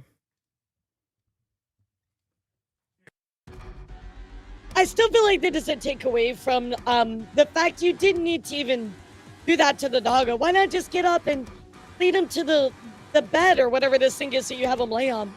You know what I mean? Like, it feels like it was just inappropriate. Like, you did wrong. You didn't need to even vibrate them, you know? Place. There's electrical tape on it. I honestly, I couldn't even see that. There are days where Kaya doesn't. Yeah, why didn't you just do that? Wear a collar. There are days where she wears a different collar. Okay? This, in and of itself, doesn't actually work in the way that you think it does. Okay? Here. This is the flashlight. Okay, so it elevates it. I didn't know that. That's cool. There's tape and you remove the prongs. Okay, I got you. This is when it vibrates.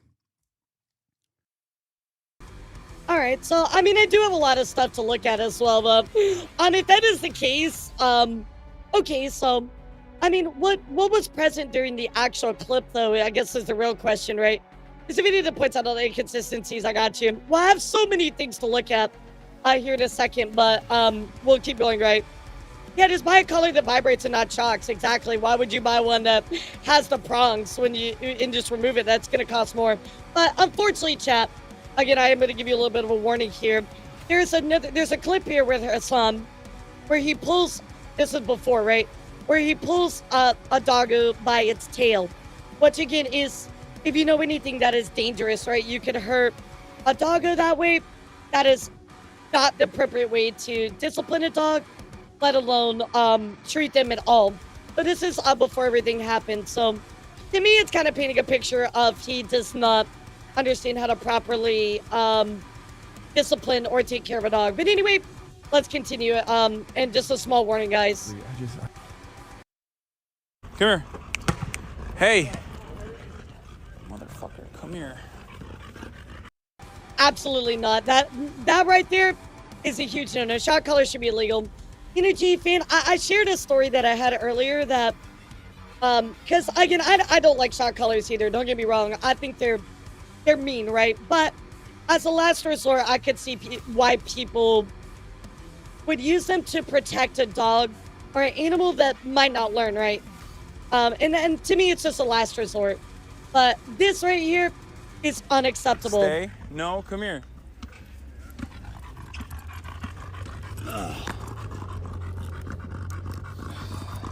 Absolutely unacceptable, chat. That is not something you do to a dog at all, period. So kind of looking here, I do actually have some stuff that you guys were talking about the prong thing. So I do have a clip of that I'll show you here in a second. I'm sorry, this is confirmation my dad's about a son. For me personally, he's not a progressive person, he's no progressive person. We're hurting animal for no reason with a shot collar like that. He actively sabotaged the Democratic Party, virtually helping the current administration. Look, I think that's a little bit too much for me to comment on. I'm not looking that far into it. I'm just like, nah, dude, this guy is just being shitty towards this animal, you know? And that's what I want to call out. And the dog just wanted to send a shade, yeah. So anyway, apparently, there is another clip that's been going around, so let's take a look at this one. I have the best trainer in San Diego. Oh, yeah. His name is Pat. Do you send him for 2 weeks? He trained my dog, too. And my dog. Brian. You send him for 2 weeks? 2 or 3 weeks. You have to, bro. What does he get trained to do? To everything. Shot on, prong collar, shot collar. He'll get training to like basically be off. He mentioned shot collar, that's why. Okay. You don't need to ever have a leash on him. Really? You know Kaya? Gotcha. He says, you know Kaya. Okay, I get the point of this clip. So he's like, shot collar for everything, you know Kaya. You don't need to ever have a leash on him. Really? You know Kaya? My dog? Cooking with Kaya? No, my dog. Oh, no. Well, dude, we have the... Oh, yeah, I met your dog. It's basketball man. Yes. Yeah. So basically what he's saying is like, oh yeah, like this time we use shot collars to train him. You know Kaya. He's literally like, yeah, so we use shot collars on Kaya. Oh my god. This is such a bad look for him, dude. This is such a bad look for him. Yeah, this is not a good look. So anyway, let's go take a look here. Because apparently there were some videos that showed the prongs. So Austin offers to take us on old dog Fish for a walk. Austin seems unaware that his son is streaming while waving a prong collar in front of the dog in the camera before seeing the stream. Apparently this is an old clip. So let's take a look. I'll try to pause it.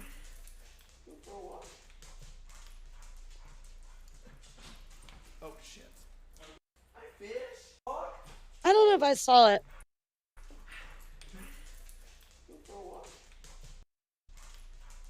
A little bit too hard to tell. I'm going to put that one up on the shelf. But there is apparently another one that I have. Let's see. Yes, this leak happened on June 14, 2019. 2 days later, uploaded an Instagram post featuring the prong collar as a way to take ownership of it. As you can tell by the comments, didn't go over well. Oh, he's talking about the metal prong collar. Wait, why would you? Oh, bro. I do not like those. I know my uncle does not like these either.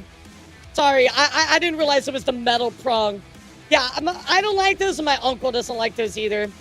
I think that's too mean. I think that's too mean. Yeah, I don't like that at all, actually. I mean, legitimately, I don't think there's an excuse for you to use that. You know what I mean? I genuinely don't think there's an excuse to use these types of collars. There's plenty of other collar alternatives that, yeah, like a regular choker collar or something like that too, right? That applies like small pressure. Those are way better, and this is just cruel. Yeah, and it hurts a dog. So showing a pattern, right? Showing a pattern of using this stuff on their dogs. Yeah. The metal collars are just violent. The rub against the skin around their neck. Yeah, I know my uncle does not like these. I wish you could call my uncle and be like, "Hey, uncle, can you talk to us about this live on stream?" These are too much. These are too much. Especially when you have them on a leash, right? You can only use these on a leash. There's so many alternatives than just these. Okay, I get it. I'm sorry. I was looking for the wrong prongs. So anyway, Hassan starts talking more about the collar stuff, right? Talks about shock collar culture with dog trainers, which I'm interested to hear from him, if this lines up with what I know or not. They don't realize that even the e-collars that do shock are unironically used to train fucking like service dogs and shit. I mean, yes, to a point, but even when they're trained with service dogs, they are used. They're not always used, right? Most people want to use the more traditional training, a positive reinforcement, before they go straight to the negative reinforcement, right? So, I mean, a nuanced take, but yeah, it's slightly true. They think it's like dog abuse in general. That's part of the reason why so many trainers have come out and been like, you guys are wrong. Like, shock collars are not like tasing the dog. It's like a TENS machine. And again, chat, I know that I had to tell you that one story, which isn't extreme, right? The doggo running away a lot. The only way they could stop it was to, use the collar for it to learn.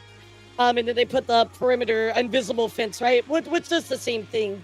But I just think it's a last resort, right? It should be absolute last resort. I have literally fucking shocked myself in the past. Like, so people are just like oblivious to that in general. I've never felt the shock, but I know my brother has. He said it hurt. So, wait, hold up. Oh, we got a discount code that Jeremy sent me. Okay, I'm gonna have Jeremy Scahill on later today as well. Yes, thank you. Shock collars are not wrong. I mean, they can be used in a wrong way for sure. Stop saying they don't understand. Yeah, we use it. I don't actually know any service dog trainers that use them. I looked through a whole bunch of places. Yeah. That's good to know, though. At this point, I press X for pretty much anything Hassan says. I mean, like, I'm gonna be real. This seems like this seems pretty like straightforward. He got called out about it, and he's just not accepting it or not taking responsibility for it. Like, I think that if you explain why and actually give a good reason, it's one thing. But I think it's just irresponsible overall, especially looking at the history, looking at this as well. Pulling on the dog's tail, I think it's just irresponsible pet owner. The e-collar on our hunting dog, I've shocked myself. It's for his safety when hunting. Like, people don't understand, because like a lot of people think I seriously disagree with shock collars. Just that there's a universal thing used by trainers. Yeah, I mean, I don't think it's like universal. I think some will, but I think it's all a balancing act, right? It just depends on the doggo, and it should be used as a last resort for their safety, nothing else, right? You know what I mean? So, and I told you my extreme story at the start because I wanted you guys to at least see my viewpoint of, I've seen it where it had to be used. But other than that, I don't see a way that it should be used. that it's just, you're not supposed to train your dogs at all. You're just supposed to let them fucking roam, not realizing that like dogs need structure. They need to work. They need to be like very active. They need to get that out of their fucking system. Yeah, sure, but you can let them roam and to not do only that. But also in an effort to train them, a lot of the literally the disability dogs, the service dogs, get fucking e-collar trained with like. Yeah, but it's mostly vibration based. It's not shock based, you know? What you would call a Like why are you jumping to this conclusion that it's like, oh, well, because they use these collars, it's always that. Yeah, exactly, Alex. And this was for that Malamute's safety because, like I said, he just kept running away. He'd get lost for days at a time, you know? And they were just like, you know, my uncle had like a big fenced in like house, right? He lives pretty large, like at least like 2 acres of land, right? And they built all this fence, tried to keep the dog in, and the dog would just do everything to escape. It was really sad. a shock collar. What did Vanilla May say? Vanilla May say, hi, Kaya. Yeah, it's so even like the most it's an extreme, position right? that people think happened is not even I just don't understand the justification for it when e-collars are not always used as the shocking one. It's mostly like vibration one. So This I is don't, a man who I don't get constantly that. lies I don't while get that. throwing accusations at people, like calling them assaulters, and is Right, so it's a last narcissistic resort, he not a tried to typical make thing a for a mood house dog. situation about Exactly. himself. I'm not trusting a fucking thing he says. I want to say what Alex said, because this is what I agree with 100%. A shock collar should be used as an absolute last resort. It is not a typical thing for just a household dog that you need to use to train. If you're resorting to that as your training method, you're doing wrong. You need to actually take the time to teach the animal, right? Like, teach them with positive reinforcement, not pulling their tail in a fucking like metal prong collar. Remotely controversial incident. It's just like, I was not even angry at Kai. I was just fucking angry at the situation of my internet being cut out, and I just had a fucking shitty moment. It is what it is. You know? It was something that I also recognized as well. It was just awful. You're hurting the animal, right? Nonetheless, you're hurting the animal, right? And you have to seriously consider that. Why not just use the vibration instead? Animal behavior organizations oppose them. You guys are spreading misinformation right now. Okay, so the clip that's in there, right? So ultimately, I'm not gonna play the whole clip or anything, but Charlie Obviously, did I'm a little address this entire thing. So I didn't want to look at what Charlie had to say just a little bit. We're not gonna watch the whole thing, but it's an animal that you're allowed to move. Yep. How about I make Hassan sit in the same place for 4 hours straight and see how he likes it? I mean, Alex, he probably is doing that. I have but, 2 literal wolf you know what I mean? For stream. hybrids. They are huge compared to normal dogs, and not even I had to use shock collars to train them. Absolutely. And you try to tell me you need to use them on normal dogs. I agree with that deception. Hassan is not a clown I agree with or that. the circus. He is the whole freaking carnival of fools. I agree. It's definitely not. I feel like he's trying to normalize it a lot more than it actually is. Shock collars are really not that widely used. Anyway, let's listen to what Charlie had to say a little bit. I'm going to stretch while this starts. greasy. No, I haven't showered yet. So what? Who cares? Have you showered yet? If you did and didn't use Cheeky soap, then it doesn't count. Cheeky's the best soap in the universe. I know I'm looking disheveled, but what are you? The Mighty Morphin Shower Rangers? I also haven't grown any taller. I'm still short. You want to make a big deal out of that too? Point is, yesterday was a pretty crazy day on Twitch. I think most of you... Guys, why the fuck are we talking about Cinder? We are not even talking about VTuber related content right now. Can we keep it on? Can we keep it on subject, noticed please? Over the last year or so, I've been very out of touch when it comes to internet Mighty creator Morphin drama. Shower Rangers I haven't been keeping is up a like I wild used to, statement. but occasionally I do still dip my toes in sporadically to see what's going on. And Yeah, you don't yesterday use it for during stream, basic chat was telling me about commands. 2 really big things that were happening. The first being a live-streamed birth on Twitch. The second being Hassan apparently using a shock collar. Don't use a shock collar for a YouTube video. Alright, I got you, Skull. Thank you for the dono, by the way. I appreciate you. Let me add that time to the timer really quick. Oh no, it went through. Collar on his dog on Twitch. Both of these sounded fucking nuts to me, so obviously I looked into them. And I know the Hassan dog stuff is what's blown up the most, but I actually want to start by blabbering about the live birth, because out of the 2 of these, this is the one I have the least to say with. The Hassan dog one, I'm be-yapping. Well, let's start with the live birth, because apparently I've got a very hot take with this. The center... Chica, I want to say really quick, you're totally fine, sweetheart. Just because you disagree, that's totally fine. I like conversation. I respect your difference of opinion on it. I think for me, like, I'm just more concerned with the facts, right? Like, what is true and what's not true. I think that it's hard to ignore the history of, you know, these prong collars pulling on tails and stuff, and then expect him to be like, oh, well, this isn't a shock collar and I'm not mistreating the animal and I'm treating them properly. Like, kind of based on your history, I think you're bullshitting us. Sentiment across the web from what I... extraordinary. That being said, I really hate that there has been a complete deterioration of the value of privacy. It seems like people don't Okay, want hold on. I thought I had the right Bad timestamp. idea. It somewhat reminds me of a joke I told a while ago. One that is by far the biggest from yesterday, and probably one of just the biggest topics in general, which is Hassan and his dog. I wrote But down it is 2 emblematic timestamps. of all of America's much more consequential violence. Okay? It's the same reason as to why America, Kaya, please just fucking go, just stop.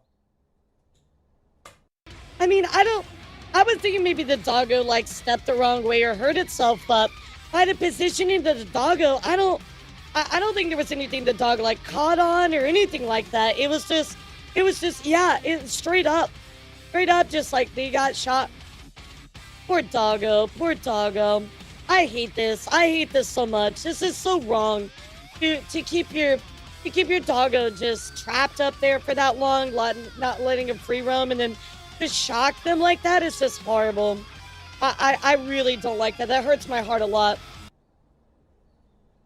Jesus Christ, what are you Just doing? because you don't like the dog walking around, then get out of your fucking chair and discipline it or whatever, right? Like, if you want to teach a dog to stay somewhere, show them nicely, give them a treat, positive reinforcement. This is fundamentally not how you train or discipline a dog. You're not teaching your dog to trust you. You're teaching your dog to fear you, and that is a problem. You're being such a baby. It's just you're making her stressed. She just literally is so incredibly spoiled from my mom. Now, for the life of me, like, I cannot understand what he's even upset about in the first place, that he starts, like, scolding the dog for. She moved, like, an inch, like, slightly off of that.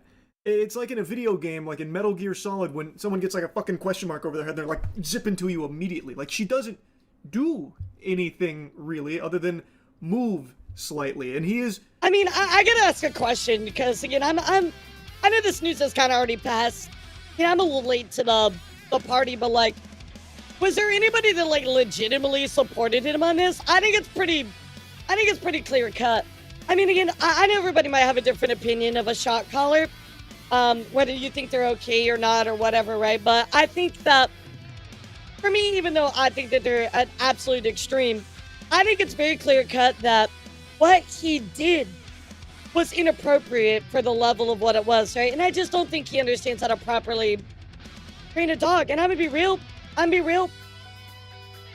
Why do you have a dog if you are not going to give it the attention and love it deserves? You don't need to be a dog owner.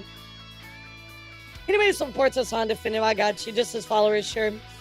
What if you even friends some oppose them to retract their statements? Gotcha. Noticeably upset. He's upset. I mean, it does about feel a little that proppy, right? specifically. Even before this incident, earlier in the stream, he had already, gotten annoyed at her for moving around prior to this. The absolute worst country on the planet, straight up, bar none, a capitalist Tier shithole. 100 Hassan's orbiters Kaya. denied the shock collar, Gotcha. That was not the denims, opportunity for you to... iDubbbz, etc. Down. I mean, like, my thing is that what I really don't like is when people, like, so you say, like, orbiters or people that, like, support insects, right? You can still support somebody, but also call them out on their bad behavior. Like, I know a lot of pyro pups, that I've seen throughout communities, right? They're like, I give Cinder a second chance, but, it's with hesitancy, right? Like, I'm going to call her out if she does something bad. See, I brought Cinder into this situation. You're welcome, chat, since you want to talk about it so much. But, you can't support somebody and also call them out on bad behaviors. And I would expect you guys do that for me. Like, if I do something fucked up or you think that what I said is absolutely wrong, fucking call me out on it, chat, please. Call me out on it, The absolute worst fucking place on the planet. Just a horrific. So I think it's pretty clear that the dog moving off of that spot is what's making Hassan annoyed at her. Now, be a I saw nuanced he chatter. mentioned You can do place that. Training. Like even like, there were a bunch of people on Twitch, right? Or I'm sorry, on YouTube, that were like very pro Cinder, right? Hey, we got along. It was fine. At the end of the day, we gave a high five and we walked away. It was all good. Place is an actual dog training thing. And the whole idea behind it is designating a spot in a comfortable location for your pet. For a lot of people, I know it's like their office if they work from home. And Hassan was talking about how that area is her place. And for dog training, place is supposed to be like their happy spot where they are super safe and they feel super secure. And the way training goes with this, at least from everything I know about dog training, now keep in mind, when we first got Tetra, we did do dog training because my grandmother used to live with my parents, and Tetra gets very excited to see people. It's the cutest thing in the world, but she loves to jump on people. And my grandma, living at my parents, when we'd go to visit, or if they came to visit, if Tetra would jump on her, it could cause injury. So we did do dog training in order to learn how to, like, help with that. We didn't do It's like, yeah, you gotta, like, go in the spot when somebody comes into your house or something, right? There's a ton of different ways to treat that, or just learn not to jump, etc. any, like, fear training or anything like that with shock collars or whatever, but place was something that we did learn about. And when it comes to place, you do not want to, like, make it something stressful for the animal, at least in our team. Again, chat, I want to point out to you that a shock collar is negative reinforcement, right? By all means, that's a last resort. You want to use positive reinforcement. Hey, sit. Good dog. Here's a treat. Things like that, right? Positive reinforcement is typically what works. Teachings. It's supposed to be a comforting spot for them, not like a stressful thing where they just go there and fucking, like, you know, blue screen in the brain and just sit there idly comatose. And if they don't, they get punished. So he's calling this her place. But when she's moving from the place, he's scolding her. That's not what we were taught you're supposed to do when it comes to place training. That kind of defeats the purpose of it. I don't know why he would be getting so upset at that, like angry at the dog for moving from. Like again, what if the doggo needs to, like, go get some water or something like that, right? Like, I don't know. I don't watch Hassan, so I don't know how accessible that stuff is for the dog, but the dog is sitting there for 4 hours at a time. I don't know about you, but my doggos before, where they were lapping up fucking water, like, all the time, right? Like, every hour they'd be like, you know? Place. That really does kind of defeat the whole purpose of it.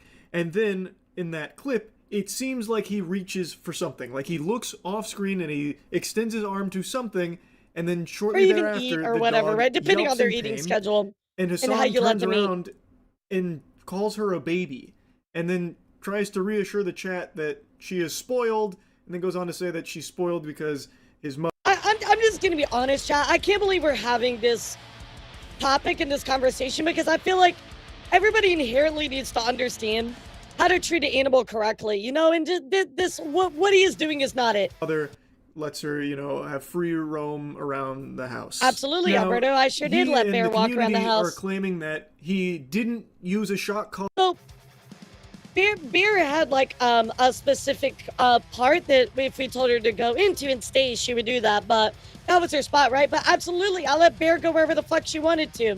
Or anything didn't, like, zap yeah, exactly. her, you know, we didn't talk about how to treat an animal or anything like that. In 2025. She got her dew claw stuck on that spot, and that's what made her yelp in pain. I guess quick dog lore breakdown if you're not familiar with how those creatures function or anything. The dew claw is separate from, like, the paw pad. Oh, he said it was the dew claw? Oh, yeah, fucking right, bro. That's... Wait, he said it was the dew claw? Nah, no. The doggo was not even near that. Yeah, right. Yeah, right, brother. No. What's up, Toki? How are you thinking about the follow? Yeah, no, dude. No. That's straight up a lie. If he said that, that's absolutely a lie. Pad area claws. I don't think I saw him say that. Leg. And it's but if he said that trait from absolutely back alive. Way in yesteryear when dogs needed that extra claw. It is just now an evolutionary leftover. It's still present, but it's not something that obviously gets utilized by dogs to the same degree it used to. It is a sensitive area. That is true. If you've ever cut your dog's nails, or if you've ever taken your dog to, like, a dog salon or something and they, like, gave your dog a nail trim, you probably noticed that when it comes to the dew claw, they're very, you know, defensive on it, like cautious, because... Yeah, the only reason Bear would yelp, though, was because she didn't like her claws being touched. Yeah, she really hated her nails trimmed. But we would, like, if we were trimming her nails, she would be like, you know, she didn't like that, right? But at least there was, like, a reason that she did it. It wasn't just like, you put your paw down and then all of a sudden you yelp. It is such a tender spot. I have watched this clip like fucking 10 or 15 times now. And today Bear I had did some not friends come in like, from out of oh my god, guys, Bear hated her nails cut. She fucking hated it. She would never let me touch them. I'm like, all right, let me trim it. And she would just like, rip. She just hated it so much. So I always let the professionals do it because I was just like, she won't let me touch them. She hated it so much. So obviously I've been out most of the day at the farm, and this was actually a conversational topic. It's become so big that it was brought up by them. And every single person, and pretty much everyone I've seen online outside of Hassan and Hassan's community is all saying the same thing. I did. That, I yes, checked it on her. looks like- Bro, if Bear even like whimpered for a second, I was there. Like, you could ask Aya. I truly and honestly, I treated Bear.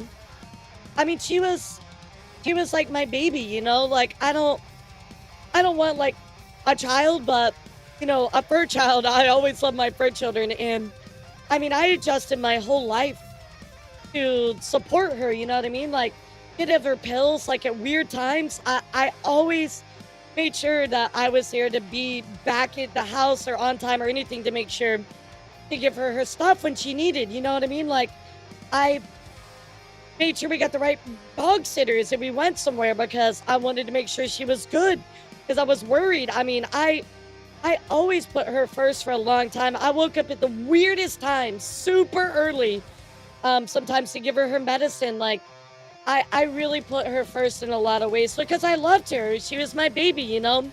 So, like, if she yelped or even if she fucking sneezed weird, I'd be like, you know, I'd be there, you know?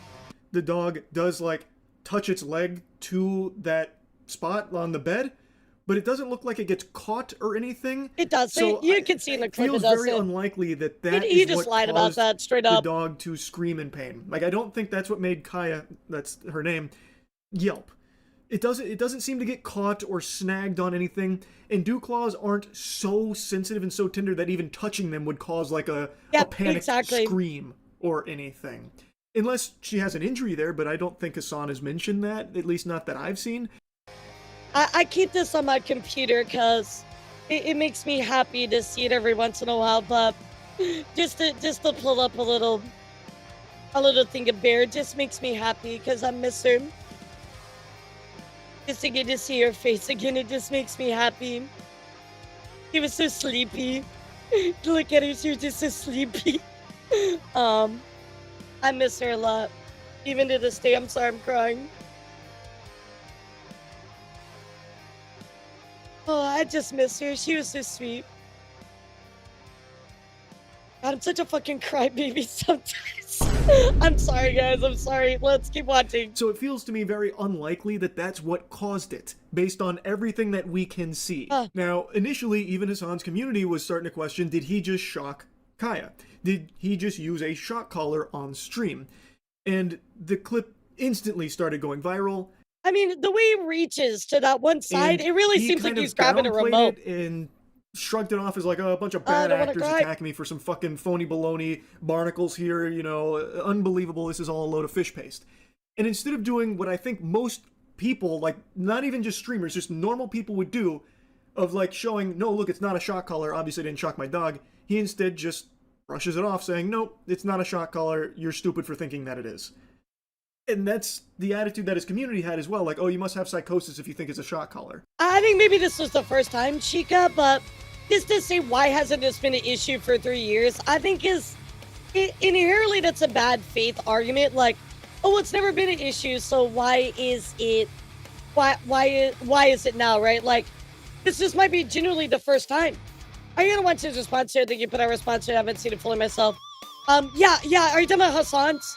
Yeah, but I agree with Charlie here. Like, he just acted really weird about it, you know? Which I think is a little odd because it's the easiest thing in the world to prove, right? You have all these people saying this shit, it's not true. Well, it takes like actually 3 seconds just to unclip that collar and just show like, hey guys, I don't want anyone to get the wrong idea here. This is not a shock collar.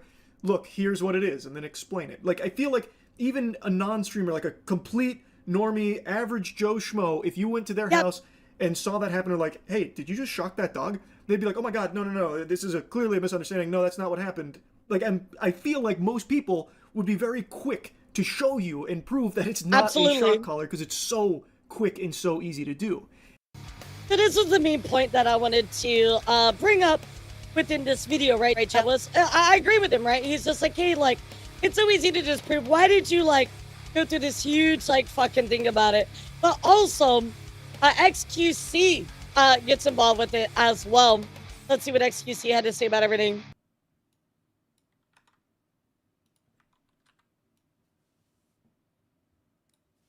Hold on.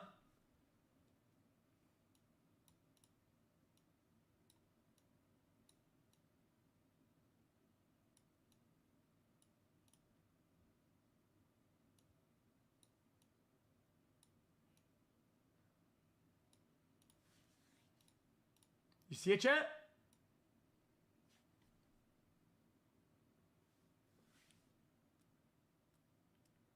Look.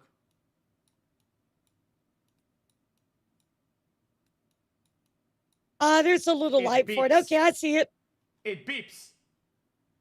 It beeps, chat. I mean, you're at least proving that it's an e-collar, right? Because I don't think it was ever in question. I think it is the e-collar, but he literally said it is. So the son was definitely not very happy about what, everything had to go down. Son expressed his frustration with his haters, making training Kaya harder. I feel like it's such a weird thing to say, though. Like, if you've already trained your dog, you've already trained your dog. You know, like what you're blaming it on your your haters, like not detractors, sorry, haters. Yeah, we got some real scholars. Only bring out the best arguments for you, Fuzz Dog. But like, well, why are you gonna blame people? Like, just train your dog. Like, how does a random chatter have anything to do with training your dog? Just train your dog normally, bro. Your haters want you to be reactive to the dog, which is the number one thing you don't do. Caesar Milano South Park literally had an episode about this. I know. My haters are causing me to be more reactive to my dog when she's being spoiled, and then train her in the opposite direction. Train her into thinking that she can just like get my attention by crying in the background. Okay, which is bad. But what are you gonna do? Fuck it. I'll just destroy all of the training.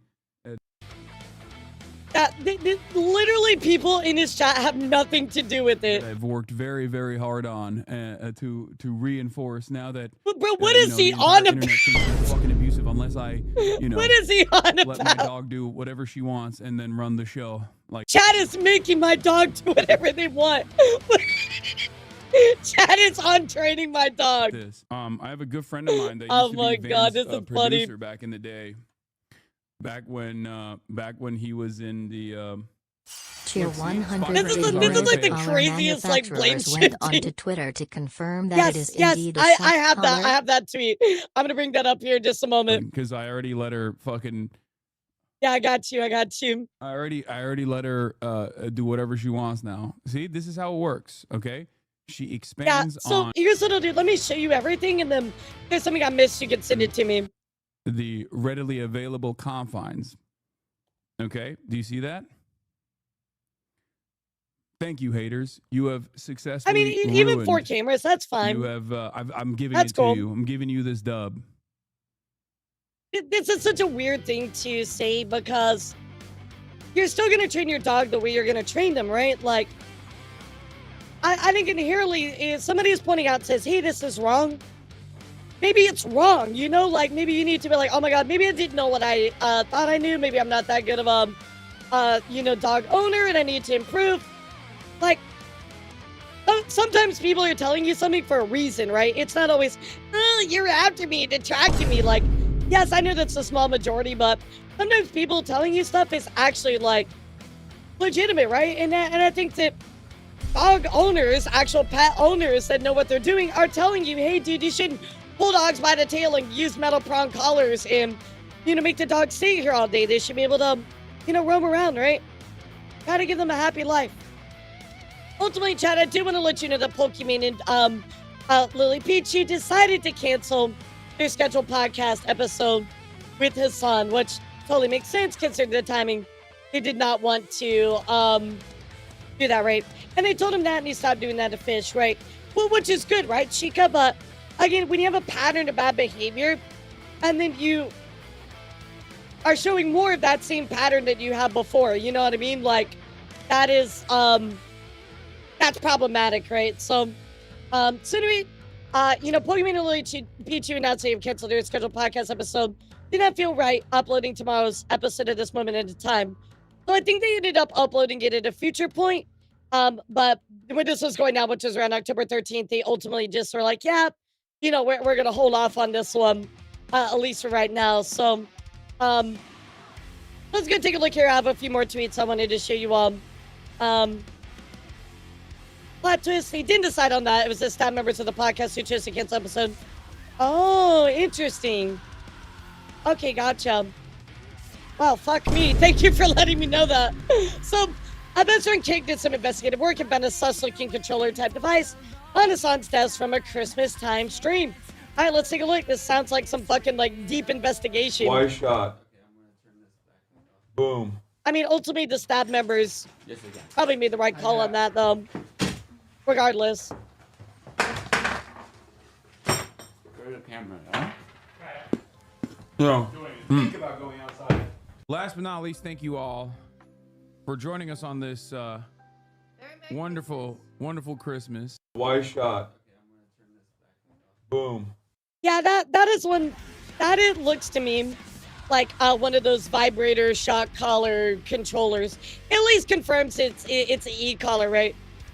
I mean, certain ones have different ones, right? Chica, it depends. I mean, it shows that there's definitely a controller that they are using for the collar, right? So Hassan goes on to say, allegedly, Kaya didn't have the collar on during the OG incident, and the shock collars aren't illegal.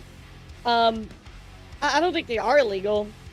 Third group of people are the ones who are like, look at this clip, look at that clip, look at this clip. Like, it's obvious he's moving his arms around. Like, he's fucking constantly in a state of zapping. And they've moved away from the initial conversation, which was that, like, she didn't even have that collar on to begin with. And the only reason why I showed the collar was because people were clipping other. Yeah, exactly. Like, being like, oh, well, they're not illegal, so it's not wrong. Well, again, like, this should be a last resort type thing. Just training them in the house, you don't need that. Instances. First of all, are any of the collars illegal? No. Even in the maximalist position, even if what like the people that are claiming are just like a significant threat or whatever, like I've said this already, e-collars that have shocking components that feel like a TENS machine, which I've used on myself in the past because, I'm around dogs that have been trained with that and use it, is not only is it not illegal, but it's straight up used in the e-fencing for people, and it's used in the training of, like, I mean, it is used in e-fence sometimes. Dogs in general. I mean, it's not really used in dogs in general. Let's be clear about that. I'm gonna throw my 2 cents when I see a lot of people come out for a lot worse stuff than he brushed out pretty easily. He just got to me because he really does love his dog, and a soft spot for him makes me question the situation. I mean, like, this again, why not just show, like, right then and there to just prove it? I agree with Charlie, I agree with Charlie. But to your point, yeah, I mean, it might be a soft spot for him, but I don't think you can ignore the pattern of him being treating his dogs wrong, right?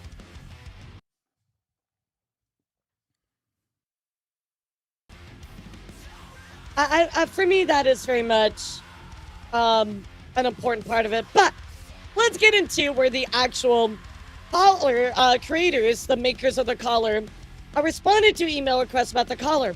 Looks like the low to medium power RX090 receiver looks like someone cut off the contact points and put tape over it to maybe cover up any rough edges left or cutting. This does not look very good, chat. Let's read this.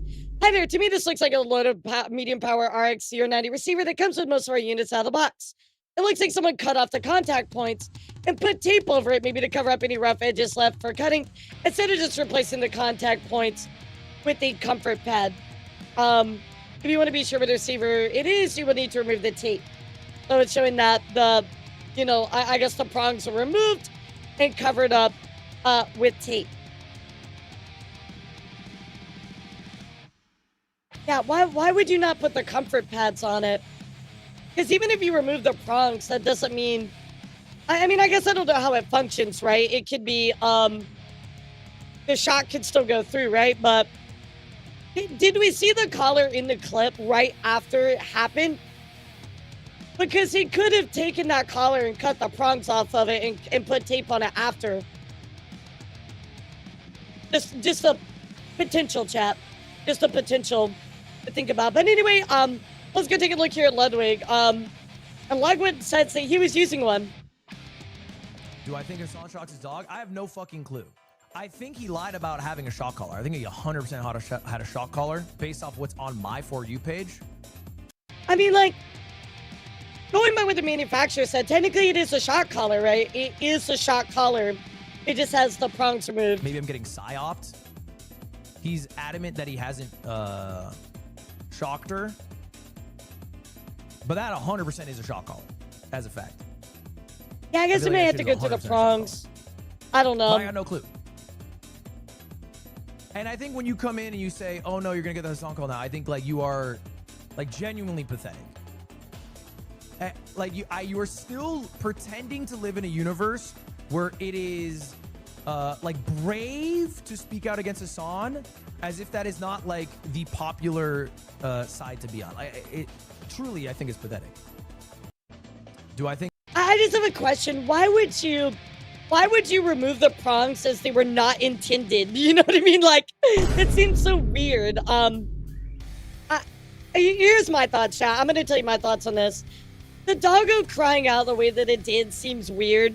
I think making them sit on the bed like that is odd. It doesn't really make sense to me. I think with the pattern of stuff that we've seen, the collar being altered, why? It's just like, I'm gonna be real, chat.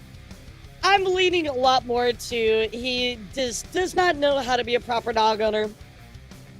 I think that's really where I'm leaning towards. I wouldn't be surprised if you moved the prong set. Right, that's kind of what I'm thinking, Evan. I don't want to assume the worst, but I